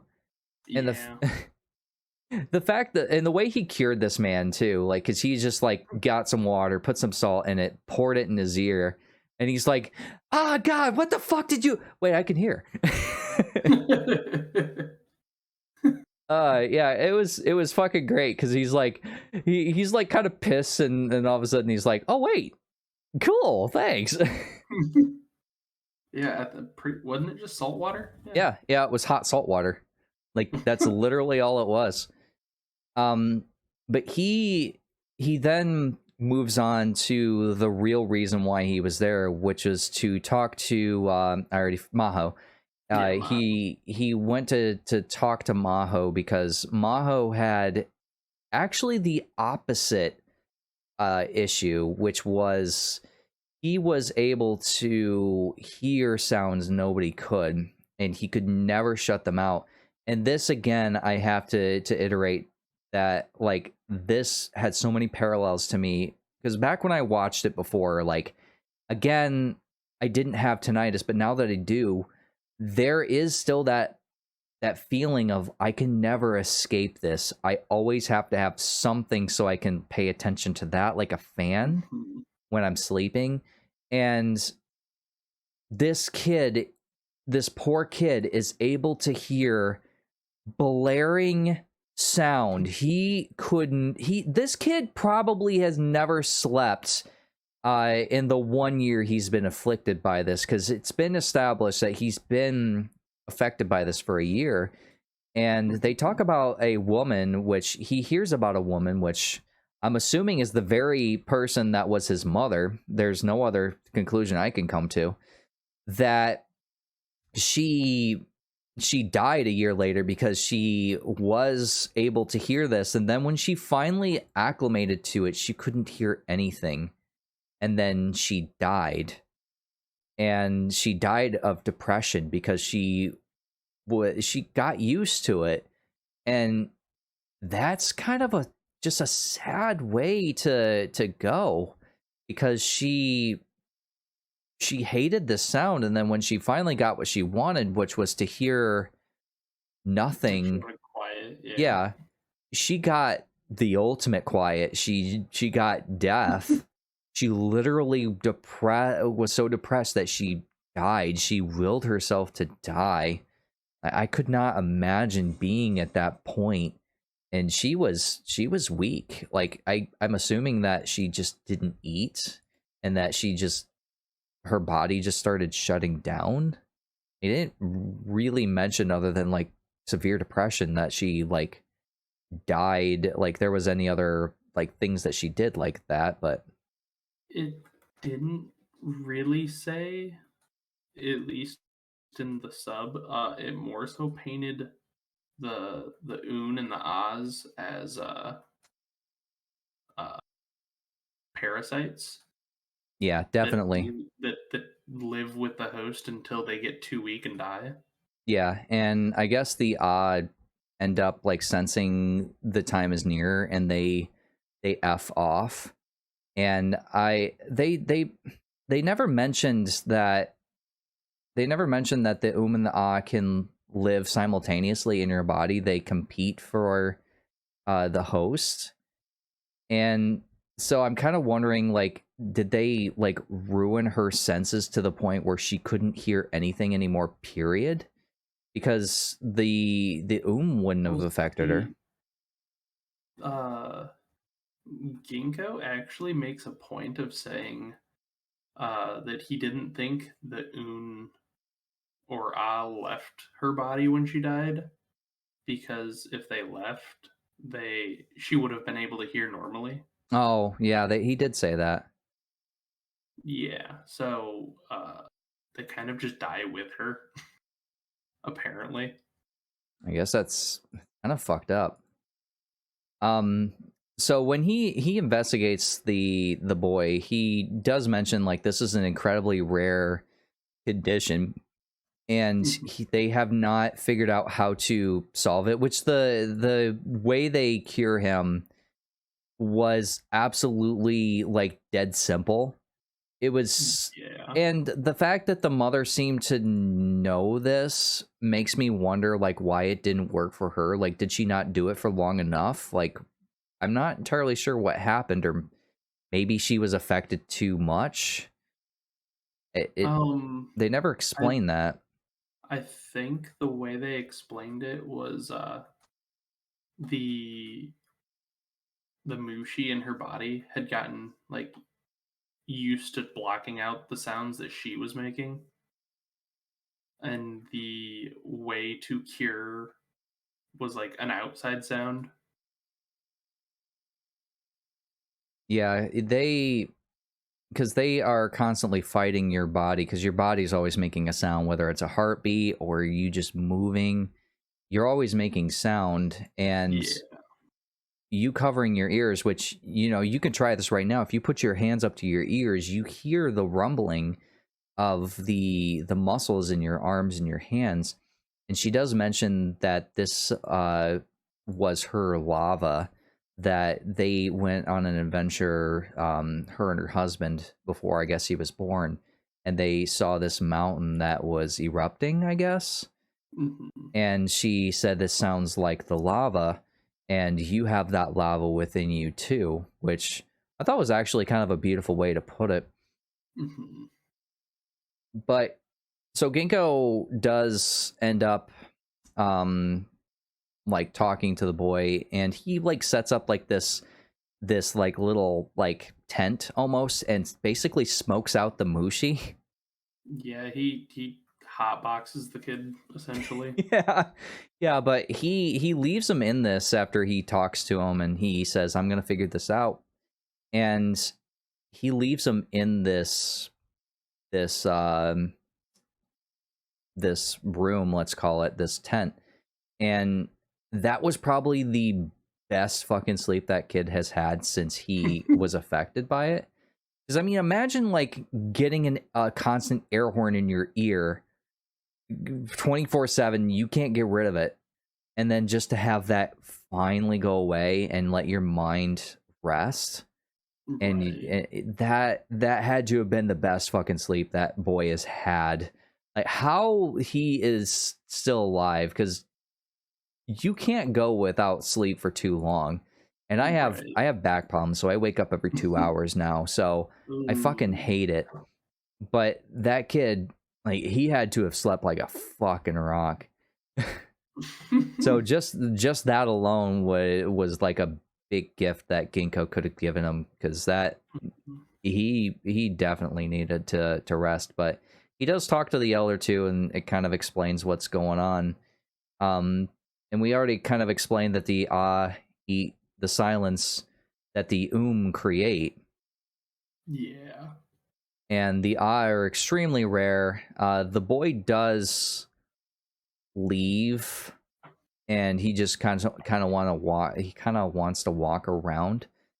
Yeah, he So decides to go for a walk, and his like Ginkgo sees him and's like, "Where are you going?" And he's like, "Just yeah, for a walk. It's okay. I'll be back." yeah. Did they say this in the anime in the sub? Because he goes, "Hey, where are you going?" And then he goes, I think he says it or thinks it out loud, but he goes, "Oh, he can't hear me." The only reason the boy saw him is because he turned around and looked at him.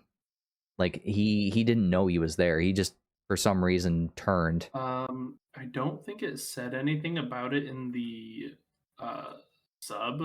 Like it might have been like an overdubbing that they did there, but in the sub, he literally says, "Hey, where are you going?" And then the kid turns around and Huh. says, "Hey, I'm just getting like cabin fever. I just need to go out for a quick walk. I'll be back soon."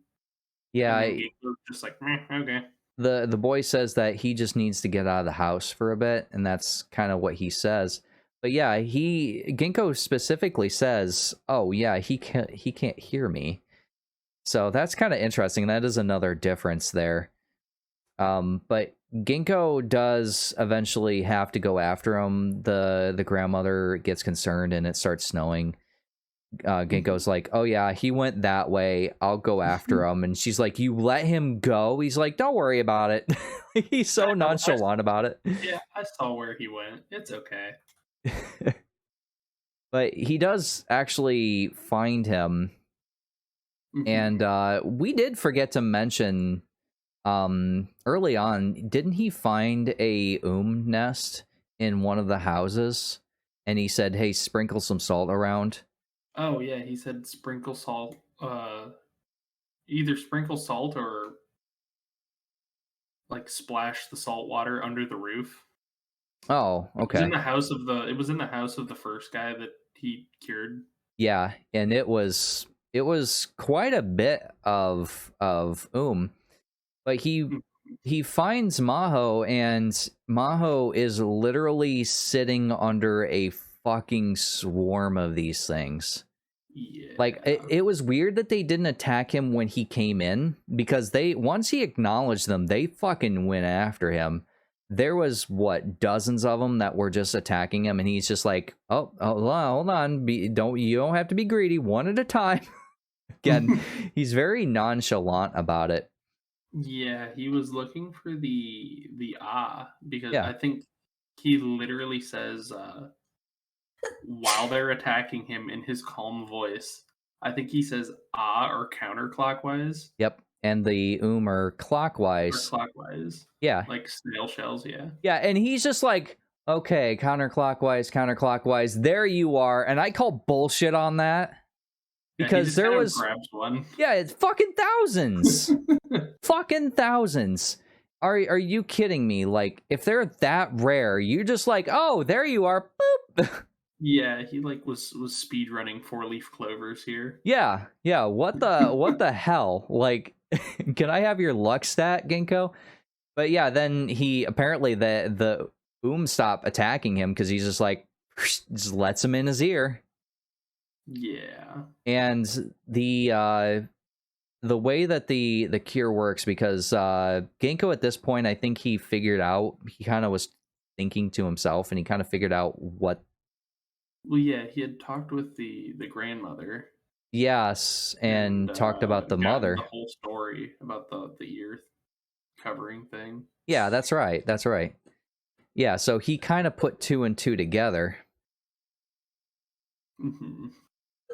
but yeah, he by this point he was pretty sure of his theory, but he had just a theory Yeah. of, and apparently this didn't work for the mother, but he's just like YOLO and puts this in his ear, and and he's like, okay, I can't hear you now, and then he's like, watch this, and he's just like pop, and he just like kills it right fucking then and Oh, there. so this is why I said uh, I think that this. So what he did was he had uh, Maho cover his ears, which is why I said I think the Mushi was used to like the internal body sounds of the mother. That's why she couldn't pop it Yeah, because because he said they'd been he able to told filter it out. he told Maho to cover his ears or to cover Maho or yeah Ginkgo had Maho cover Ginkgo's ears and then it popped. Yeah, he covered the ears. Oh yeah, he covered the ears, Yeah, yeah. and they popped. That's right. Thank you for correcting me. This is why I have you in notes. I fucking forget shit, but then Maho, like later on, because he explains what happened, and Maho does pop his own or sorry, his own doesn't he? Because you see him do one of these right after that at the house, doesn't he? I thought Ginkgo did it, but yeah, I think Ginkgo does it. Um, like I think he literally says, "Hey, Grandma, watch this." Oh, okay.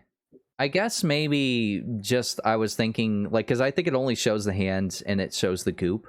I don't think they actually like called it out No, too never much. mind. I am on the wiki and it literally says Maho covers his ears and tries to listen to the noise his body produces and manages to dissolve the ah. Yeah, and he does recall, I believe, at that point the lesson his mother said, which was the lava was within him, and that Yeah. rumbling was his own sound, Mhm, which I believe is kind of beautiful because like we all kind of have our own unique sounds in a way, mhm. and she was able to kind of teach him that in a way. She didn't quite get the point across because she was so weak, but she Well, did that get and enough information. the Maho forgot what his mother said too. It's like that was one of the main points there was he literally could not remember anything she said, like in Was that it? moment. Am I fucking am I fucking like making shit up? Oh, no, no, he ends up remembering, but, like, when, Ginkgo was talking to him at first, she's like, when Ginkgo was talking to him at first, he asks, "Was there anything that your mother did?" And he's like, "Well, she covered my ears and said something, but I can never remember what she said." Oh, okay. Well, probably because she covered his ears. I mean, that might have something to do with it, but, like It's like what's in my eye, you fucking finger. Um so the I wrote a note here that said the destroy sound, and if it can't destroy that sound, it has to leave. And it does that, I guess, by dissolving. I guess I think that was another kind of I a dub think that's flub. what it dissolves, but, like, it's killing it. Yeah, yeah. It basically kills it because it doesn't have anywhere to go, really. Yeah, so, like, with the Oons, it seems like the salt water just, like, deters them rather than killing them. Because doesn't the, Yeah, it's like, they're basically earworm basically fall on the dude's lap? they're basically snails, Yeah. but with the eye, they don't have anywhere to go because you're blocking the entrance and the exit, Yeah. really.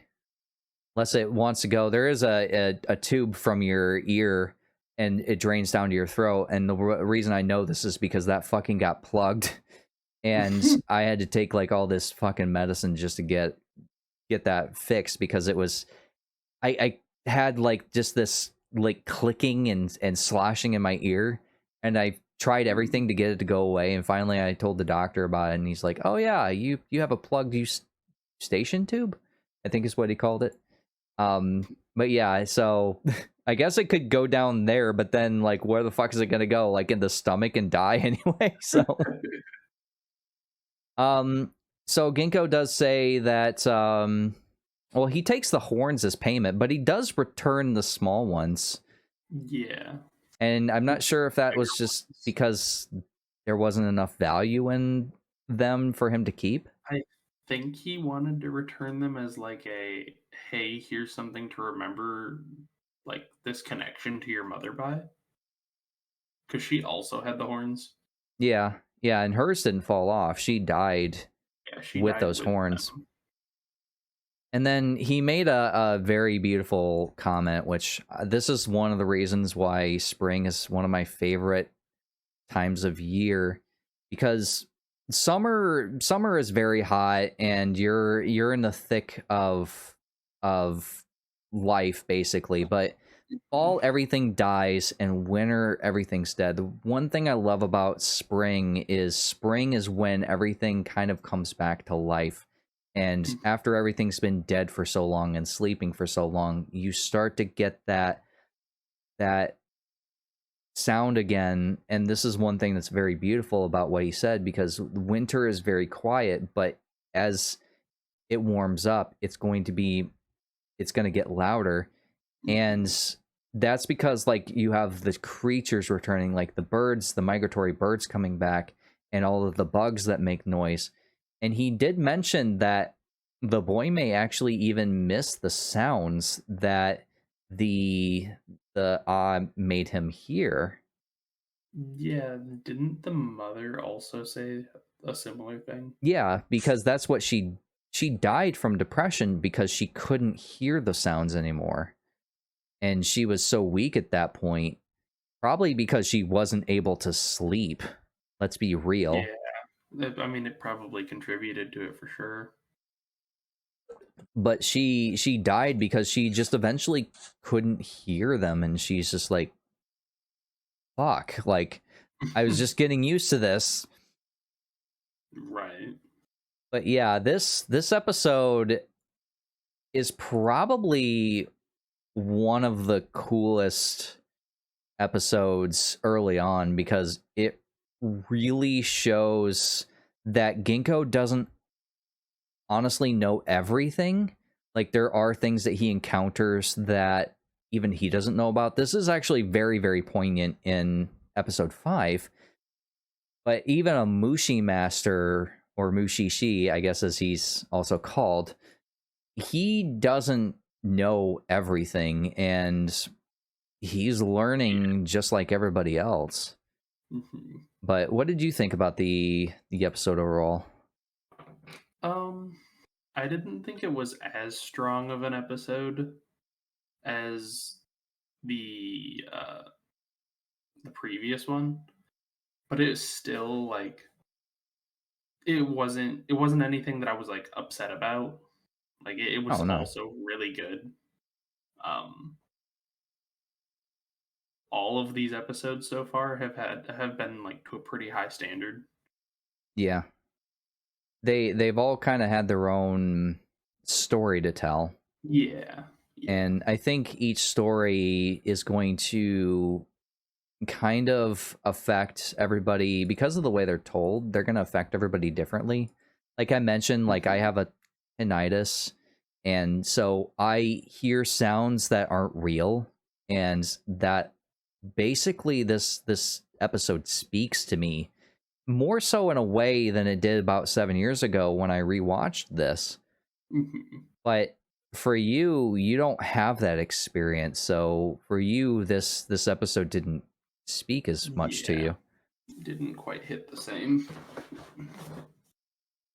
But I overall think this is a good episode, and it really does it really does get its point across that like there are these sounds that are all over the place that you don't notice, and even you add to that sound. You are part of it all. Yeah.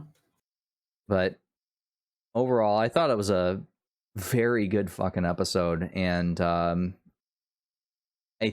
no, that's in episode 5 because he does take those horns. So we do find out in episode 5 what he's doing with all these things because he's just taking souvenirs as payment at this point. Yeah.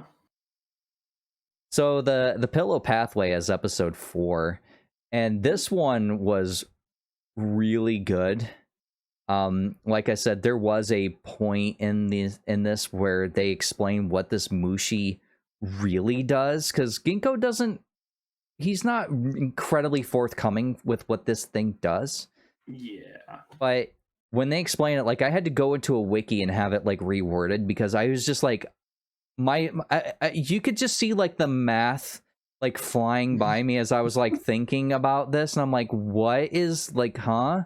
And I've seen this episode before, but why don't you go ahead and take this one again? So, before I get into that, you were talking about how you had to look into a wiki to like understand what was going on. Yeah. In the sub, it kind of just clearly lays out what is going on. So how do they word it exactly? Because it was the Um, way they worded it for me. Because I backed it up 3 times. so the way, so I guess before I just go into that, I should probably explain what's going on. Yeah, Um, we'll get down to it then. Go ahead. so Ginkgo ends up visiting this guy. I think his name was Jin. Yep. Um, Actually, I thought I heard Gene, but maybe they changed it. But no yeah, it matter. was either Jin or Gene, something along those lines. And he hears about this guy who has been like having premonitions, uh, and obviously Ginkgo is fairly confident it's a Mushi affliction. Yeah. So he goes to visit this man and says, "Hey, your dreams are caused by Mushi. How often are you having them?" And the guy says, "About 1 out of every 2 dreams comes real." Yep. And he's like, "All right, well, once your dreams get to about 5 or 6 out of 10, start taking this medicine, Yeah, and and if it he will just cure hands them you." like triangle packets. Yeah, Like he hands him like 10 triangle packets of medicine and says, "I'll come back once they're close to being done or when they should be done." yeah, I almost wonder if those aren't like a narcotic or in some way like suppressing dreams. Because that seems to be the only thing that you could do. Because it does say later that you can't get rid of this and you have to coexist with it. Yeah, so I wonder if he was trying to one suppress the dreams. Another thought process I had was that the Mushi was feeding on his dreams, and that by giving them no dreams, they would just leave or die out or something. Yeah, they did mention that this particular Mushi is able to cross the bridge between dream and reality, and Yeah, nobody really knows where it resides. And so yeah, yeah, it's really interesting. Like this one really gets you thinking because it's so unique of a story in my opinion, because this guy has these premonitions and they start coming true, and most of them are actually pretty good, which kind of leads me to believe that this Mushi wants him to have these good premonitions, so he wants to keep it around. mhm, So it's kind of feeding him like the good shit until it's like, okay, now we're gonna do something nasty yeah. here. which they do, like, when it gets really bad, it does end up bringing out worse things. But I don't know how much control like this Mushi has over what he's dreaming. Um, See, I want to say that it does have control because he at what point does he start taking the medicine? He does start taking it back when he starts getting more premonitions, and the wife does say like, hey, maybe you should take that medicine.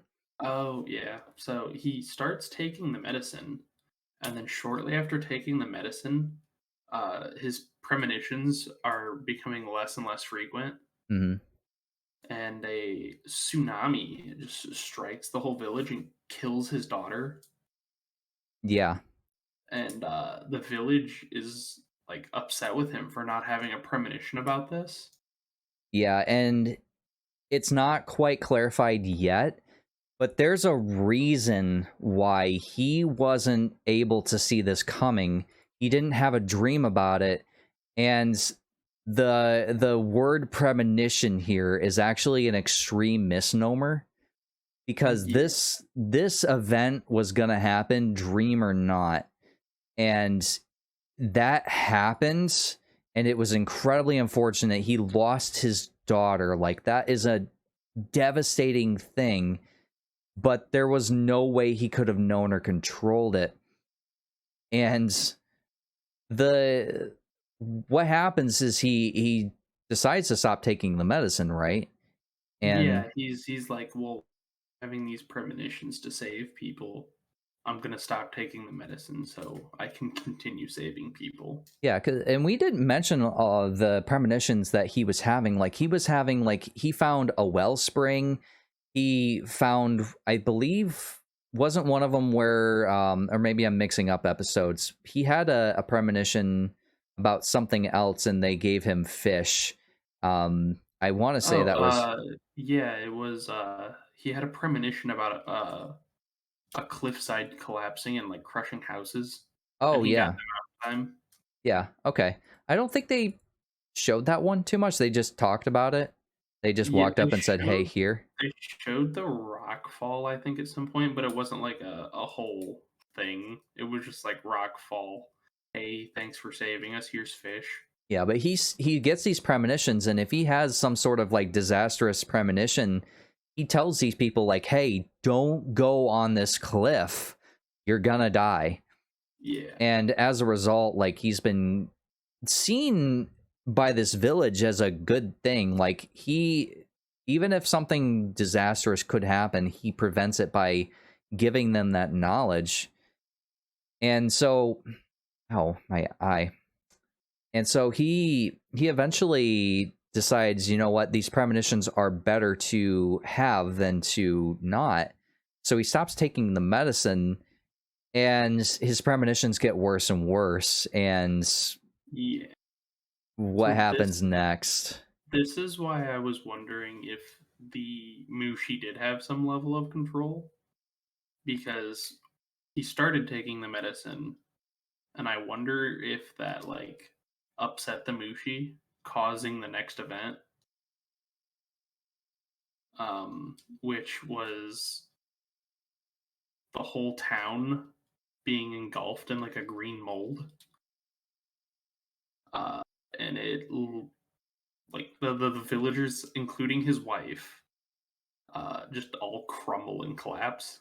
Yeah, it starts with the people closest to him, and then it starts affecting like the houses closest to him, until Mhm.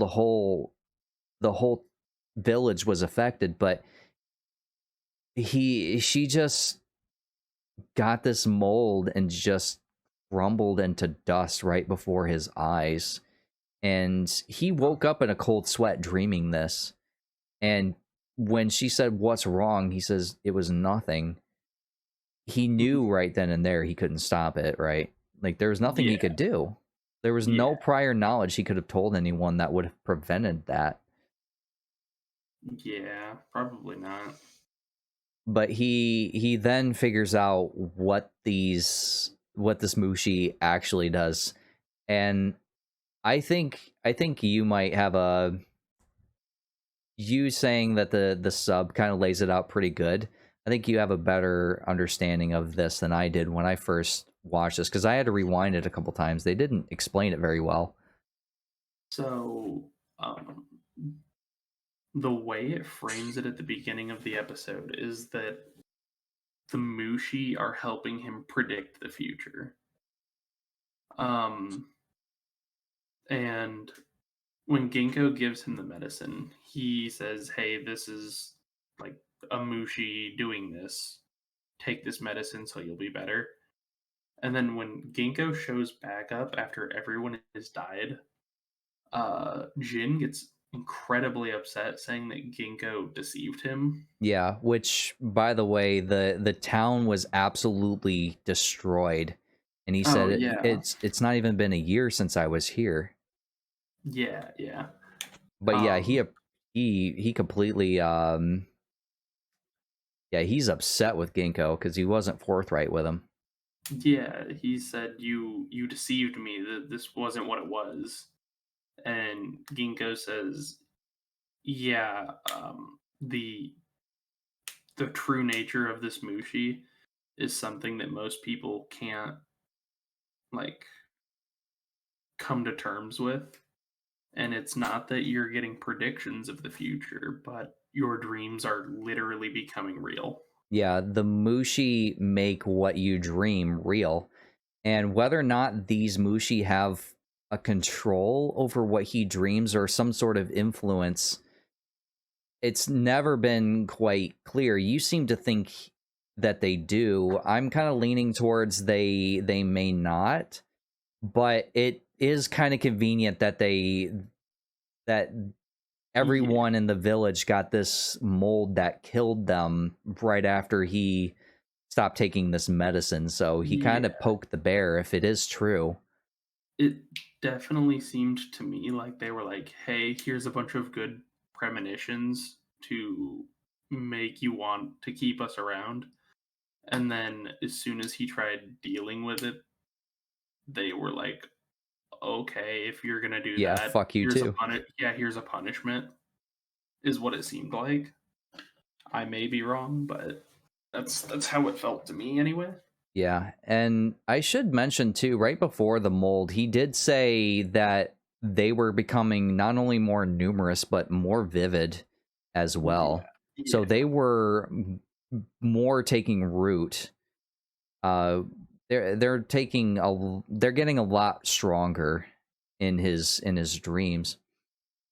So yeah, he says that these Mushi are making this a reality. And what they mentioned in the dub, it just didn't quite, they didn't say it very well, but he said something to the effect of these Mushi end up bringing this, how they like this makes it come true. And that didn't quite line up, like it didn't connect the dots for me. As soon as I look on the wiki, and the wiki said that these Mushi, which are called the Emino Awai, or sorry, Imino no Awai, they end up creating whatever you dream. They bring that yeah. to reality, and just the way that they worded it, I didn't quite care for that because it didn't connect the dots. Whether or not like it was just me, I'm not sure, but it was very weird that the way they chose to word it, I didn't quite appreciate it because it was an extremely poignant plot point that I think they kind of flubbed in the dub, in my opinion. Yeah. It definitely sounds like you didn't get like the full impact of it from the show. Yeah. Um, And I guess this is a good point to bring up that tsunami again and why mhm. he didn't see it, because that was an event that he never dreamed about. Mhm. and it was just a natural disaster. His Oh, dreams yeah. had nothing to do with it, and that's why he thought that he was having premonitions. And why didn't I see this coming?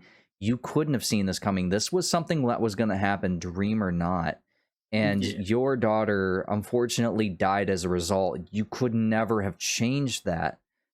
It was then that Mhm. he figured out that this isn't something that I'm seeing the future.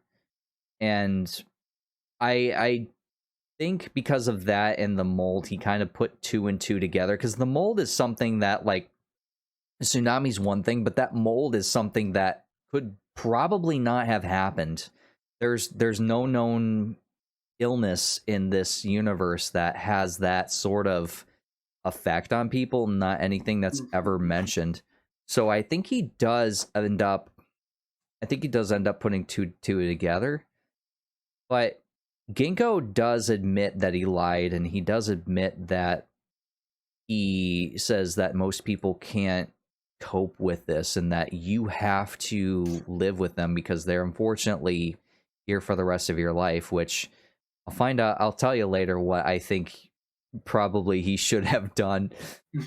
But Ginkgo does swear to him. Like, I think he felt that he did this man wrong Mhm. because he went through so much, and Ginkgo feels like if he'd maybe been a little more forthright, then maybe this wouldn't have happened. I think he blamed himself a little bit.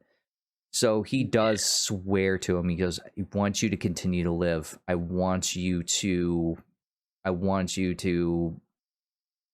to help you.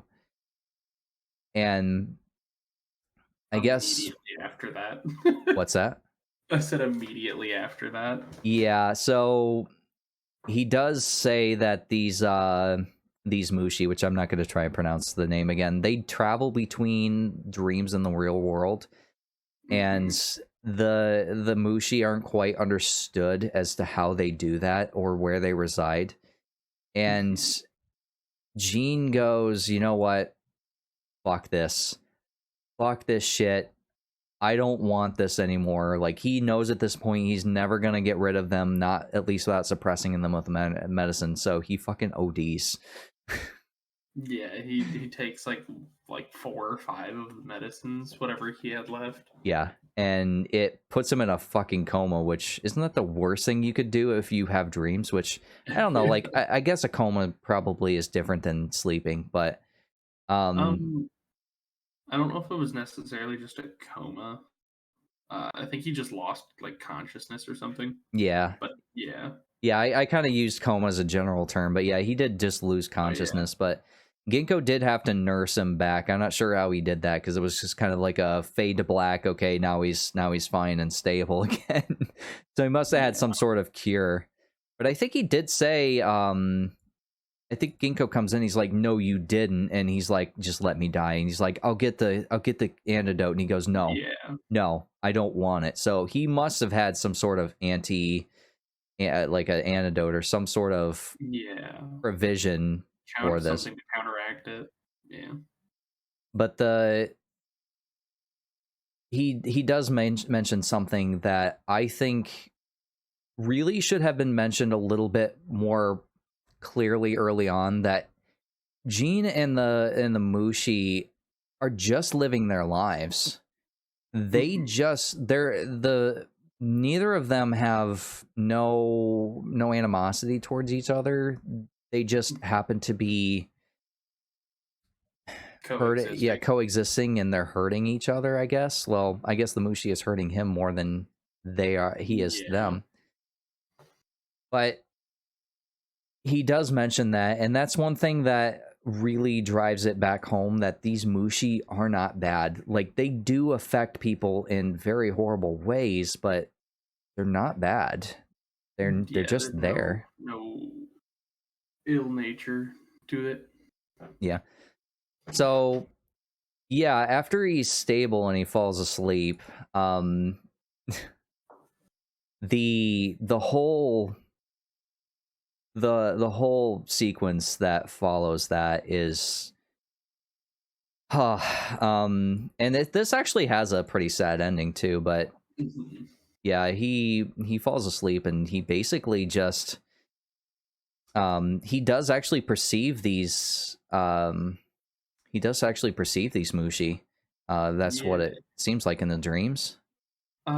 He doesn't realize that they're the Mushi because he calls them a flock of geese. Yeah. Yeah, but But Ginkgo does say, Gecko is like, "Ooh, that's the Mushi." "Yep, that's them, all right." And he does see the wife and daughter again in his dream, and the wife does say that she doesn't blame him, which I don't think that at any point, like, this is the wife talking. This is the Mushi probably like saying like, sorry bro, like, fuck you but sorry, kind of a thing. Because I think Yeah, at this point, like, if they are in control of his dreams to any extent, they're like, nah, like, we're done. You done stepped over the line with the OD thing. And they basically set fire to the building when he starts sleep talking about a fire. yeah. And this is one thing I forgot this happened. I actually got taken aback when I saw it. When he does regain consciousness and he does wake up, the first thing he does is he takes his sword, because he's a sword sharpener, and he cuts his pillow, and it cuts him as a result, which Yeah. I'm not quite sure. Like, sure, they're somehow linked, but how? Well, I think the way Ginkgo tried explaining it was that, uh, and I think you even have it in your notes here that the pillow is like the storeroom of the soul. Yeah. So cutting the pillow would be like cutting his soul, is what the thought process there for me was. Yeah, when they went through the exposition and talked about what the pillow was, um I wasn't quite clear. It's like, okay, did he like metaphorically cut himself too? Like, what happened? But there was, like, it was infested with Mushi, and it looked like a sack of maggots. Yeah, It was it was actually just a disgusting. writhing mess. Yeah. Yeah. Um and then they kind of talk about him, like what happened afterwards. They kind of just put a cap on the story and say that he became a sharpener again, but he lost his mind, or he Yeah, lost his soul. they kind of made it seem like he like at first really like decided to go back to living and then just eventually just went crazy. Yeah. Yeah, and he unfortunately took his own life because I guess so he was afraid of sleeping again, is Yeah. kind of what the kind of what I understood from that. And he also never had a dream again after cutting that pillow as well. So yeah, my easy solution to this is, why didn't he just get a new pillow? Like, wouldn't that have solved all of his problems? Like, obviously they were infested. It was infested with Mushi. So why didn't he just go, oh, because Ginkgo realizes it a little too late when the guy like goes to Yeah. cut the pillow. Um, like, why wasn't the solution, oh, I need a new pillow. This one's got, bed bugs or whatever. Throw that one away. Like, no one lives with the Um, pillow for the rest of their life. yeah.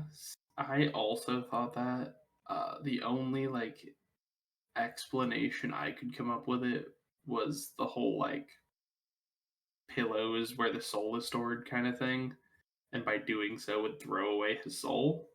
But I'm not sure if that's the case. Oh, okay. Well, my soul was gone long ago then, which explains a whole lot, to be perfectly fucking honest. So let's put a cap on this one. I'm actually kind of surprised that we've been going on for so long, but then again, I did lose internet for part of this, so Yeah. that kind of derailed things for a little bit. But overall, I liked this episode. I thought it was really good, but I think like you felt with the last episode, episode 3, I didn't feel as strongly with this one. I thought it was good, but I feel like maybe that was just the dub, but the story was kind of all over the place. It didn't explain some things properly, and overall, there's so many questions left unanswered. Like, can the Mushi control his dreams? How much influence do they have? Why can't he get a new pillow? But Um, what did you think? the I think the sub probably explained it a lot better because I think this was probably my favorite episode of the 5. Really? Um, it felt like more of a mystery, like even more so than the 3rd episode. Hmm. Um, because it felt like you were seeing this story not from Ginkgo's view, but from Jin's view. Yeah, you kind of Because more. it was more so a recap. Like he was recapping everything that happened to him, like to Ginkgo for a good chunk of the episode. Yeah, I think only when Genko came back was he actually like we were in the present. Yeah. So that was actually, yeah, I guess I didn't really think about that, but yeah, I guess I didn't notice that. The Yeah, so they they really made it seem like it was a mystery and you didn't understand what was going on until Ginkgo like is like, "All right, I did lie to you. This is what it actually is."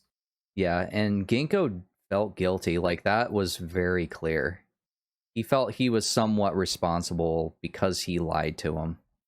And then once you figure out that Ginkgo lied to him and you go, "Oh, that's why it was like this." And you realize that like he caused the death of his family and had no way of stopping the death of his daughter. Uh, it really makes you see what a tragedy this man's life has been. Yeah, it was really sad to be honest, and the exclamation point and the worst part about it is he took his own life, and that also goes to show you that not every story has a happy ending, and all the Mhm. people that Ginkgo helps, it doesn't always mean that they're going to live happily ever afters. Yeah, Like the first episode where there's like, and he lived with his grandma for the rest of his life, and everybody kind of happily ever forgot about after. him. Yeah, Yeah. but this goes to I show mean, you that, every episode up until now had a pretty like happily ever after ish ending. yeah.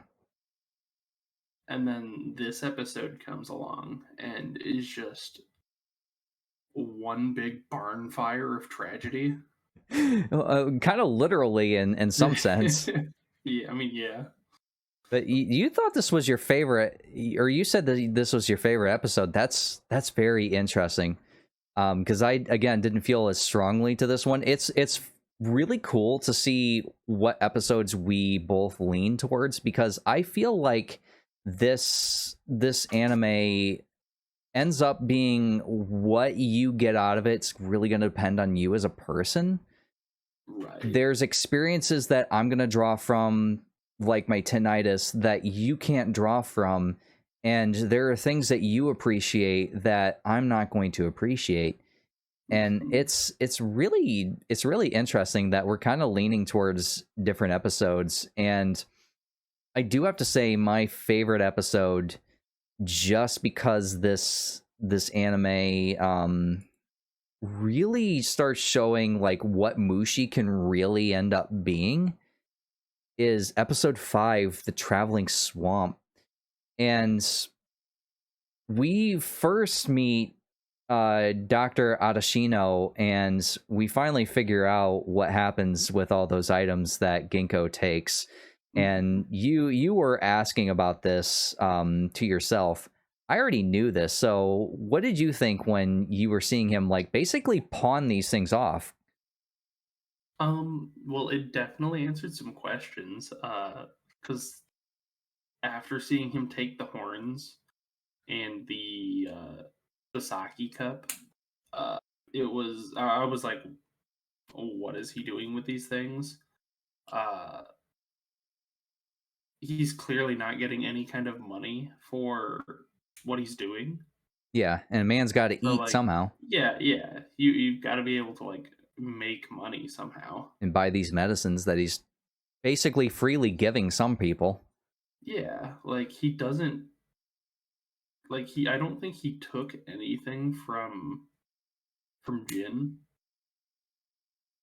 You know, So, like, I think he kind of felt guilty too, but I mean, yeah. what could he have taken? Like, I guess he could have taken the Yeah. pillow, but it was destroyed at that point. Yeah.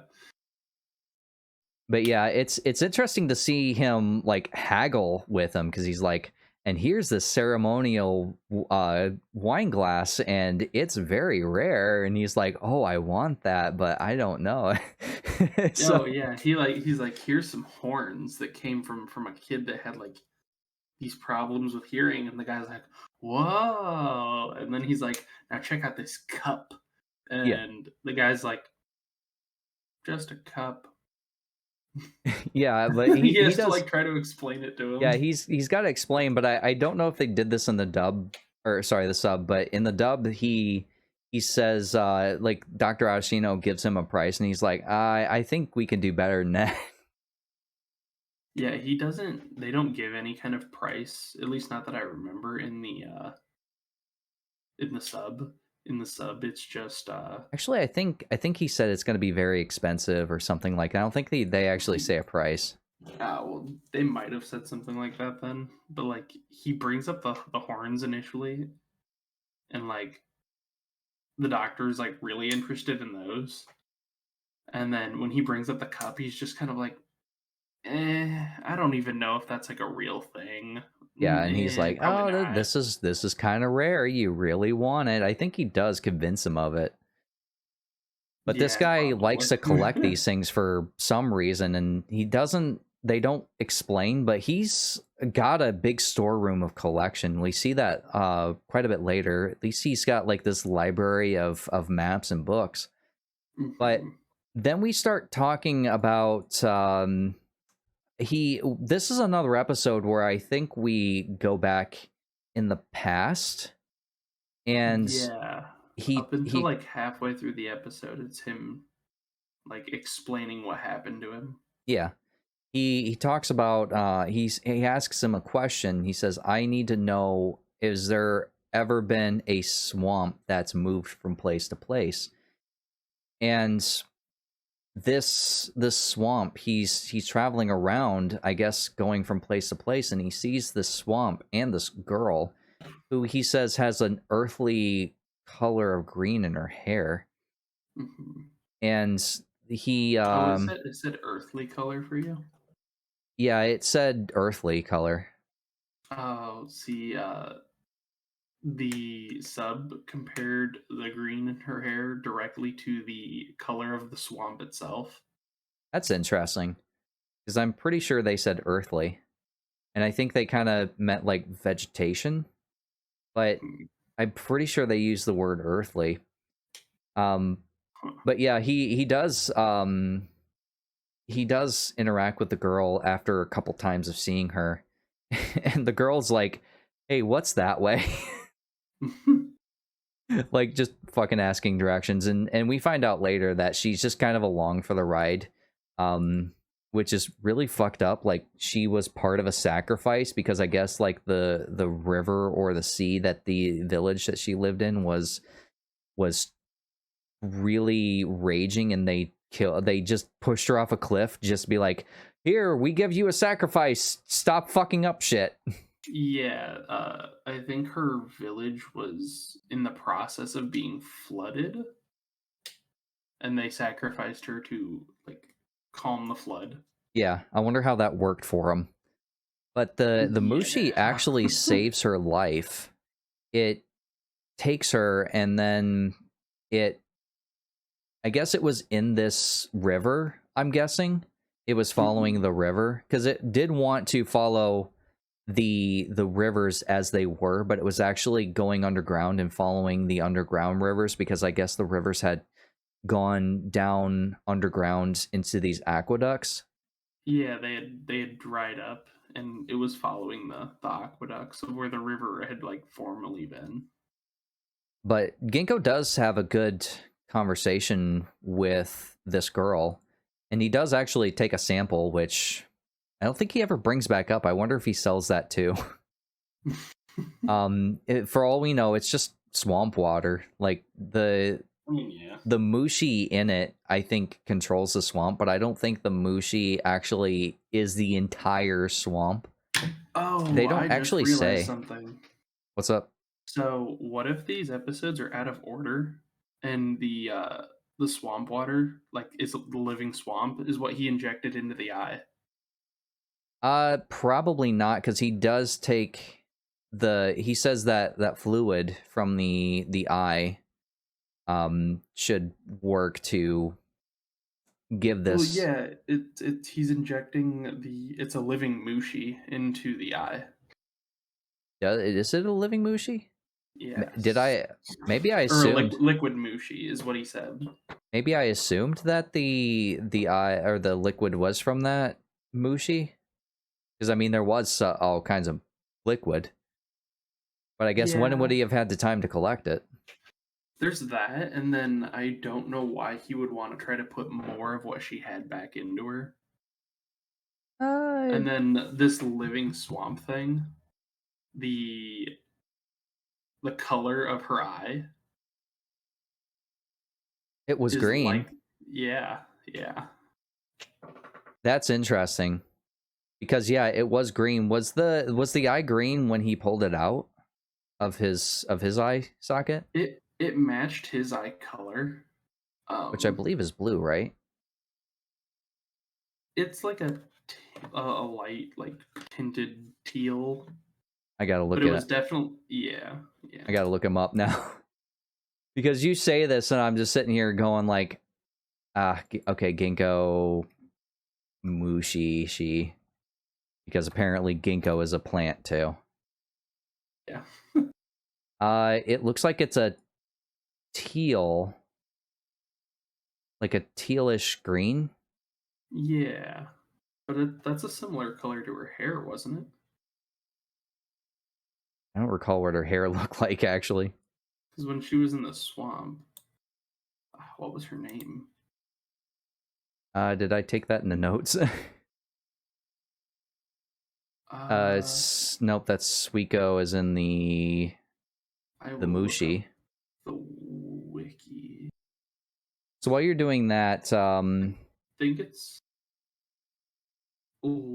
either IO. It's just IO, like capital I, lowercase o. I'm not sure how to pronounce that. hmm, yeah, I don't Yeah, think I wrote it down. That green is pretty similar.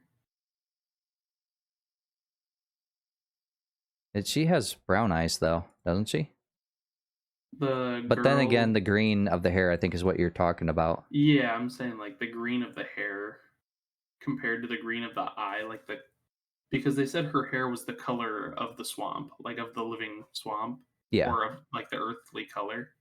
So if he took water from the living swamp and put it in the eye, and it was that color, maybe.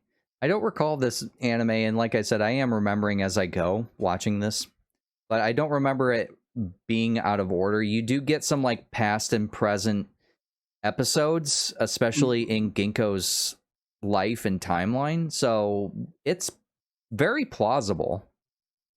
I'm not sure. You might be onto something, but I never really thought of it. because as soon as she is like out of the water and not in the living swamp, her hair changes. Yeah, it's almost black, isn't it? Yeah, yeah. But So he takes a sample, and then the swamp kind of fucks off, if I remember correctly. Yeah, it leaves in the middle of the night, Yeah. like right after he took the sample. And while he's talking to you said her name was Io? Yeah.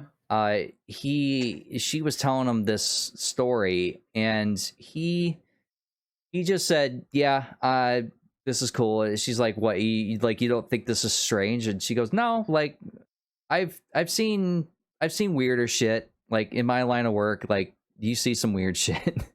And it's kind He's of like, I'm true. kind of he's like, I'm kind of obligated to believe. Yeah. He pretty much, well, especially with the knowledge he has of what Mushi are capable of, and he's able to Yeah. identify them because of that. Like he could probably hear, like, okay, like I don't have hearing. Oh, well, you have an ah in your ear, like it's or Yeah. an rather. Sorry, but Yeah. yeah, he can figure out pretty quickly that if it's a Mushi or not that's causing this. Hmm. And the swamp, like I said, it fucks off, and they did mention something about the Suiko that kind of is messed up, and I'm pretty sure that's why she can't leave the swamp, because they say if the person were to drink of the Suiko, because the Suiko is a lot like water, that they're Hmm. not able to breathe unless they are submerged in with the Suiko, and eventually they become like the Suiko, and they become transparent, and they turn into water, and they dissolve. Hmm. That's kind of fucked up. Like if you drink of them, like you're trapped. Like you have no idea. You're basically drinking a creature, or essentially kind of poison, because it slowly kills you. Yeah. Yeah. But she does say that the Mushi is awe-inspiring, which is kind of interesting. She does believe that this Mushi saved her life, which it did. But she would have died had it not been for Ginkgo's intervention when he finally realized what this swamp was doing, which is it was following rivers to go to the ocean where it was going to die. And she was just along for the ride. They just wanted her to accompany it to its final resting place. So I think Yeah. because she was already basically going to die anyway, it decided to take her along with, so they could Hmm. share in that death together, which I guess that kind of like you don't want to die alone kind of a thing kind of applies here. Yeah. Um. Yeah. It Um is definitely showing you that like non-human Mushis like still feel things. yeah, the Mushi seem to, especially one this advanced, has wants and needs, and actually has a way of reproducing or replicating, because it leaves swamplets, which they don't talk about that. Like, how does swamp sex work? Is there like, if I were to go on the hub, can I find swamp sex? What am I gonna find? I You mean, might find something, that's for I sure. mean, if you Google Anime X-Ray podcast, you do find some interesting stuff too. Trust me, I looked because I was trying to find out if there was a podcast named Anime X-Ray. So yeah, we already touched on it, but she was sacrificed by her village, and the mother just kind of like, the village is like, no, like we need to do this. She's the one we need to sacrifice, and she's like, fucking what? Okay. Like, she was visibly upset, but she wasn't she basically accepted it because she did give her a kimono because she wanted Yeah. her to be dressed nice. So I feel like this isn't the first time they've done shit like this, Yeah. which kind of goes to show you that like, or you got to ask, like, has this worked before for them? Like, if this has not worked, would you try it again? Like, what's going on here? Like, why is this a thing that they think is what's going to calm down this river? And I have in my notes here too. Ginkgo wants to study the girl because I think he meets her again in the swamp, f's off, and he's like, "No, I wanted to study you too." And I just have in the parentheses I've kinky.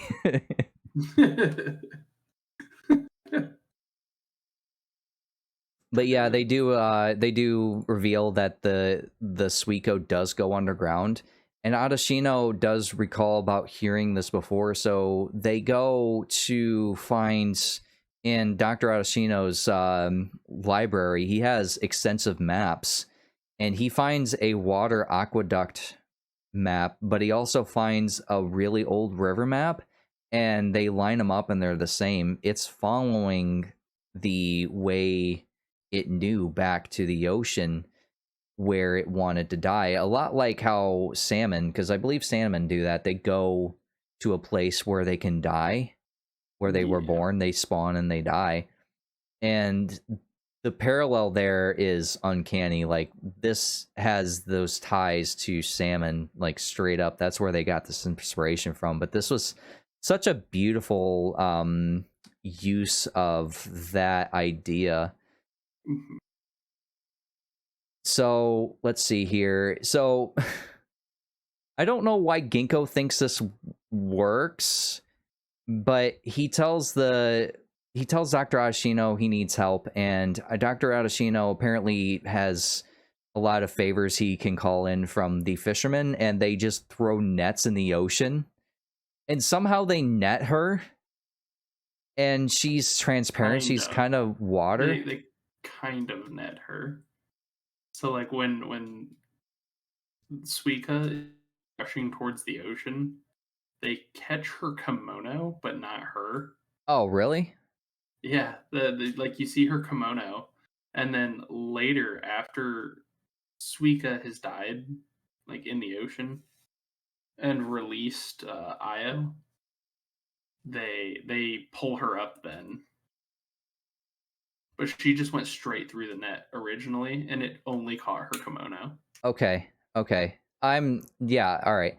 This is where my shit memory comes into play. It's why I took so many fucking notes, man. But oh yeah, it says it right there. A girl slips through the net, dumbass. But the fishermen, after they do get her and they bring her back to Dr. Adashino's place, where I guess presumably Ginkgo cures her.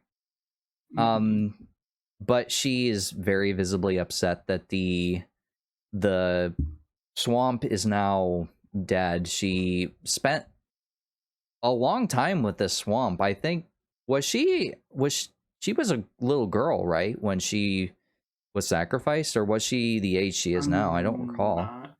I'm not sure. I want to say she was younger because I recall the mother kind of bending down, which does Probably. raise questions about, like, how did the kimono grow with her. Yeah. I'm just gonna gloss over that anime. That's my excuse for a lot of shit in a lot of anime. Maybe it was like a here is one of my kimonos, so you look nice, and it was just big on her to begin with, or something. That's actually possible. Yeah, because the kimono is not affected. It seems to be only life that's affected by the Suiko and becomes transparent and eventually dissolves into water. Which, again, like, I don't know exactly why it does that, because it doesn't seem like that has any sort of purpose other than, like, it just kind of is.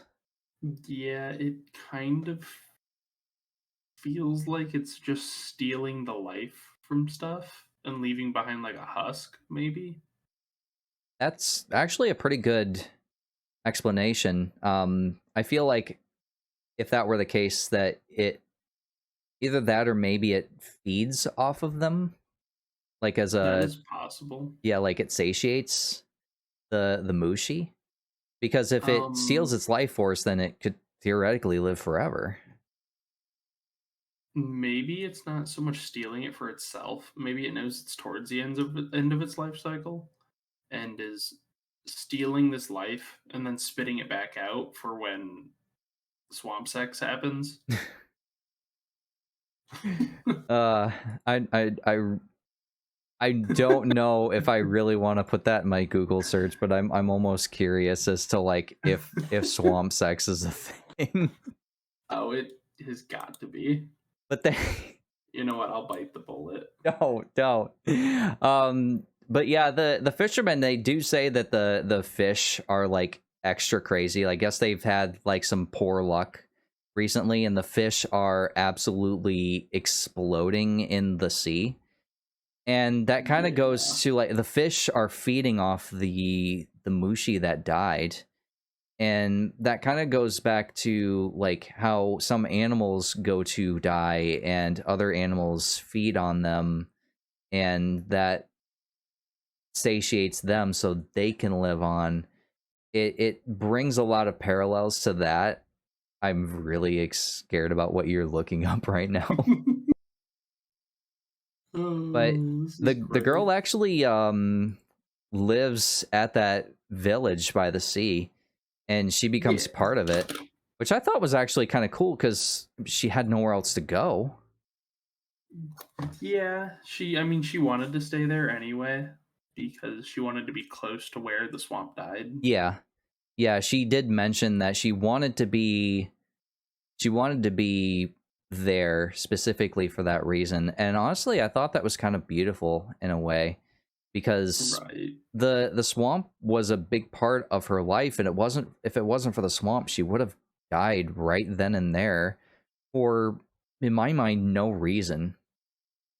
But Yeah. yeah, then it says that the swamp left children, and I'm left with so many questions that I'm not sure I want answers to. So if you did end up finding answers, I I'm did pretty not, sure. but I sent you a Discord message. Oh no, no.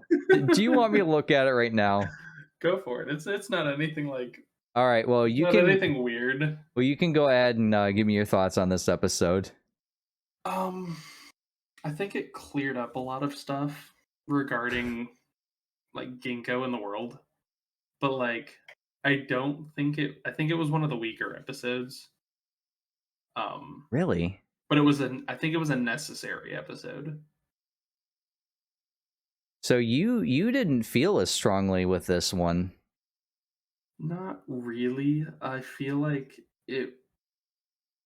I feel like the episodes that I like are the ones where Ginkgo knows what is going on, and the ones where he is more so grasping at straws.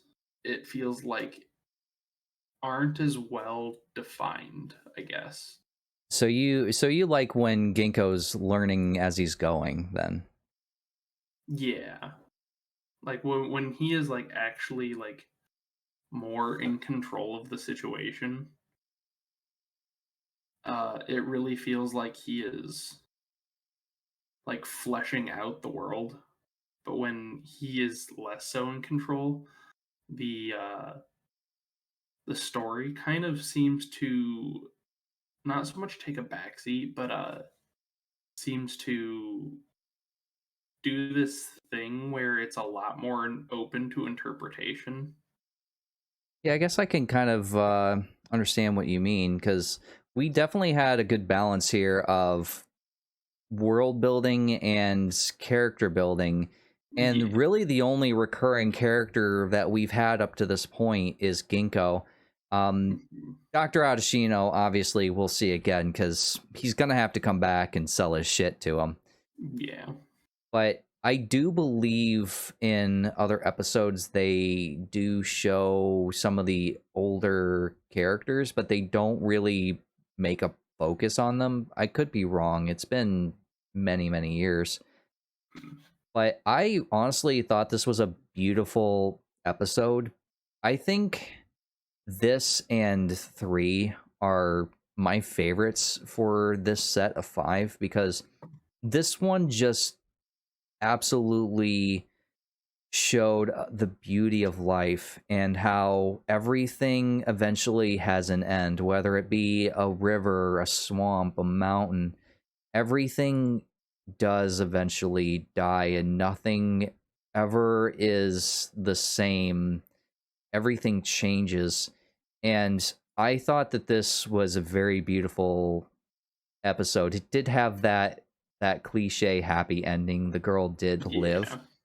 but it kind of had a bittersweet ending, which I don't think we've seen up to this point because she did live, but she also kind of became very in tune, almost friendly to this swamp. She felt Yeah. what it was feeling, and she was very much understanding what it was going through in a way.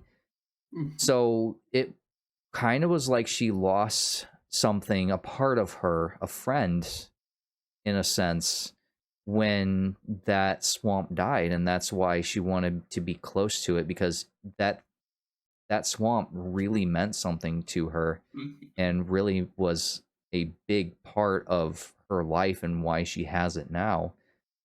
But I could definitely see why you don't think that this was as good of a episode, as strong of an episode, because it definitely doesn't flesh out the characters really, and it's just there for the world building. And Yeah.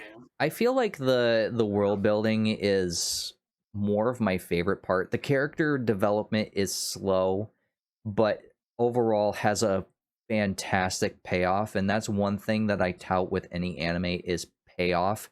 Did what sorry, if did I watch this, is it worth it? You know, if I watch this, is it worth it? You know, that kind of a thing. I don't want Right. to get to the end of an anime and at the end of it's like, haha, go read the manga, or it just has an unsatisfying ending or an anime only ending like Soul Eater. Even before I started reading manga, which I did read Soul Eater to its completion, I sat there and I'm like, what? Oh That yeah. ending just came out of nowhere. That's bullshit.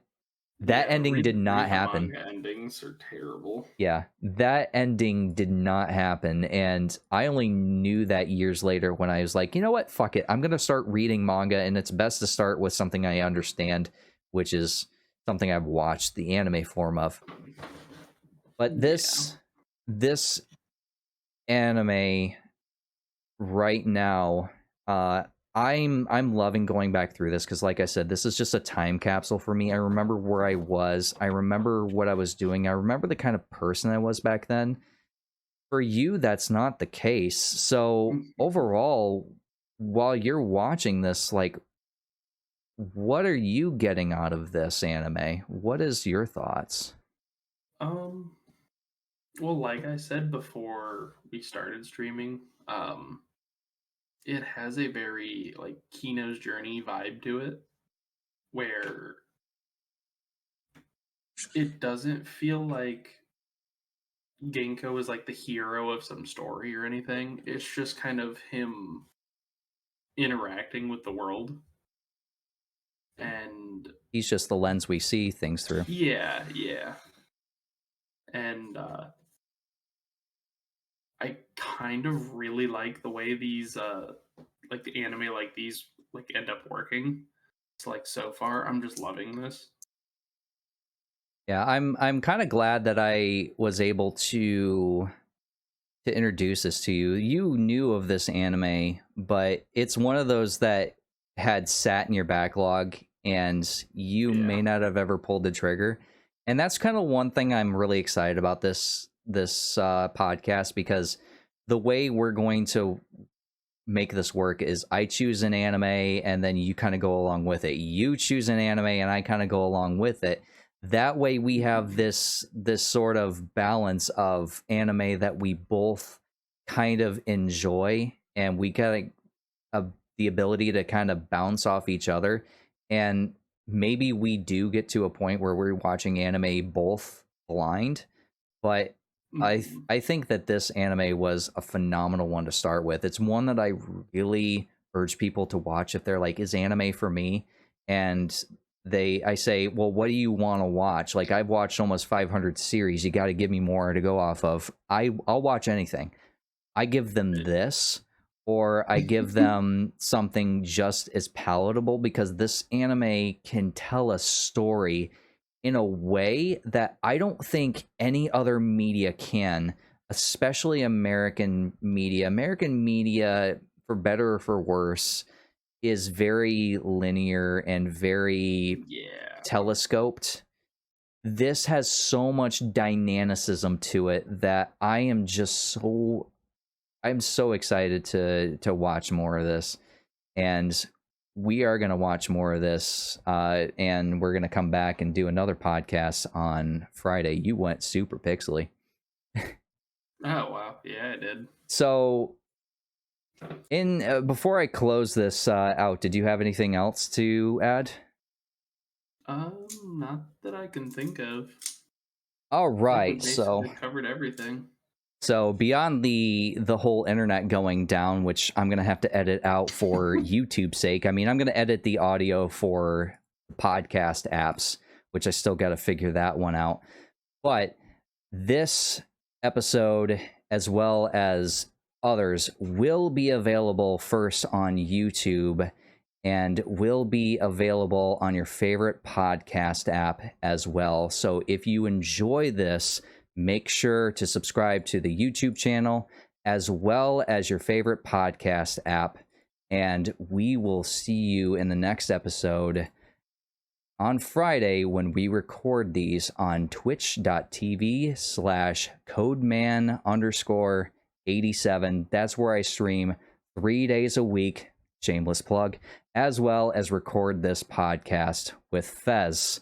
Fez, thank you so much for doing this podcast. I'm honestly surprised we did this for 3 hours with 5 episodes. Yeah. I was actually shocked at at that. I figured we'd be like blast through this in an hour. This is going to be interesting, but honestly, I like a podcast where I can just put it on and I can go for a drive and I can do a round trip and just listen to it the whole way through. I don't like skipping through things, and I think that hopefully this is going to be a really good podcast. This was a lot of fun, so I hope you enjoyed doing this as well with me. Oh yeah. All right, It was so definitely enjoyable. yeah, I had a lot of fun. So, all right, we are going to end it here. Thank you so much for watching, listening, and we will see you on the next episode next Friday. So, until then, take care and goodbye.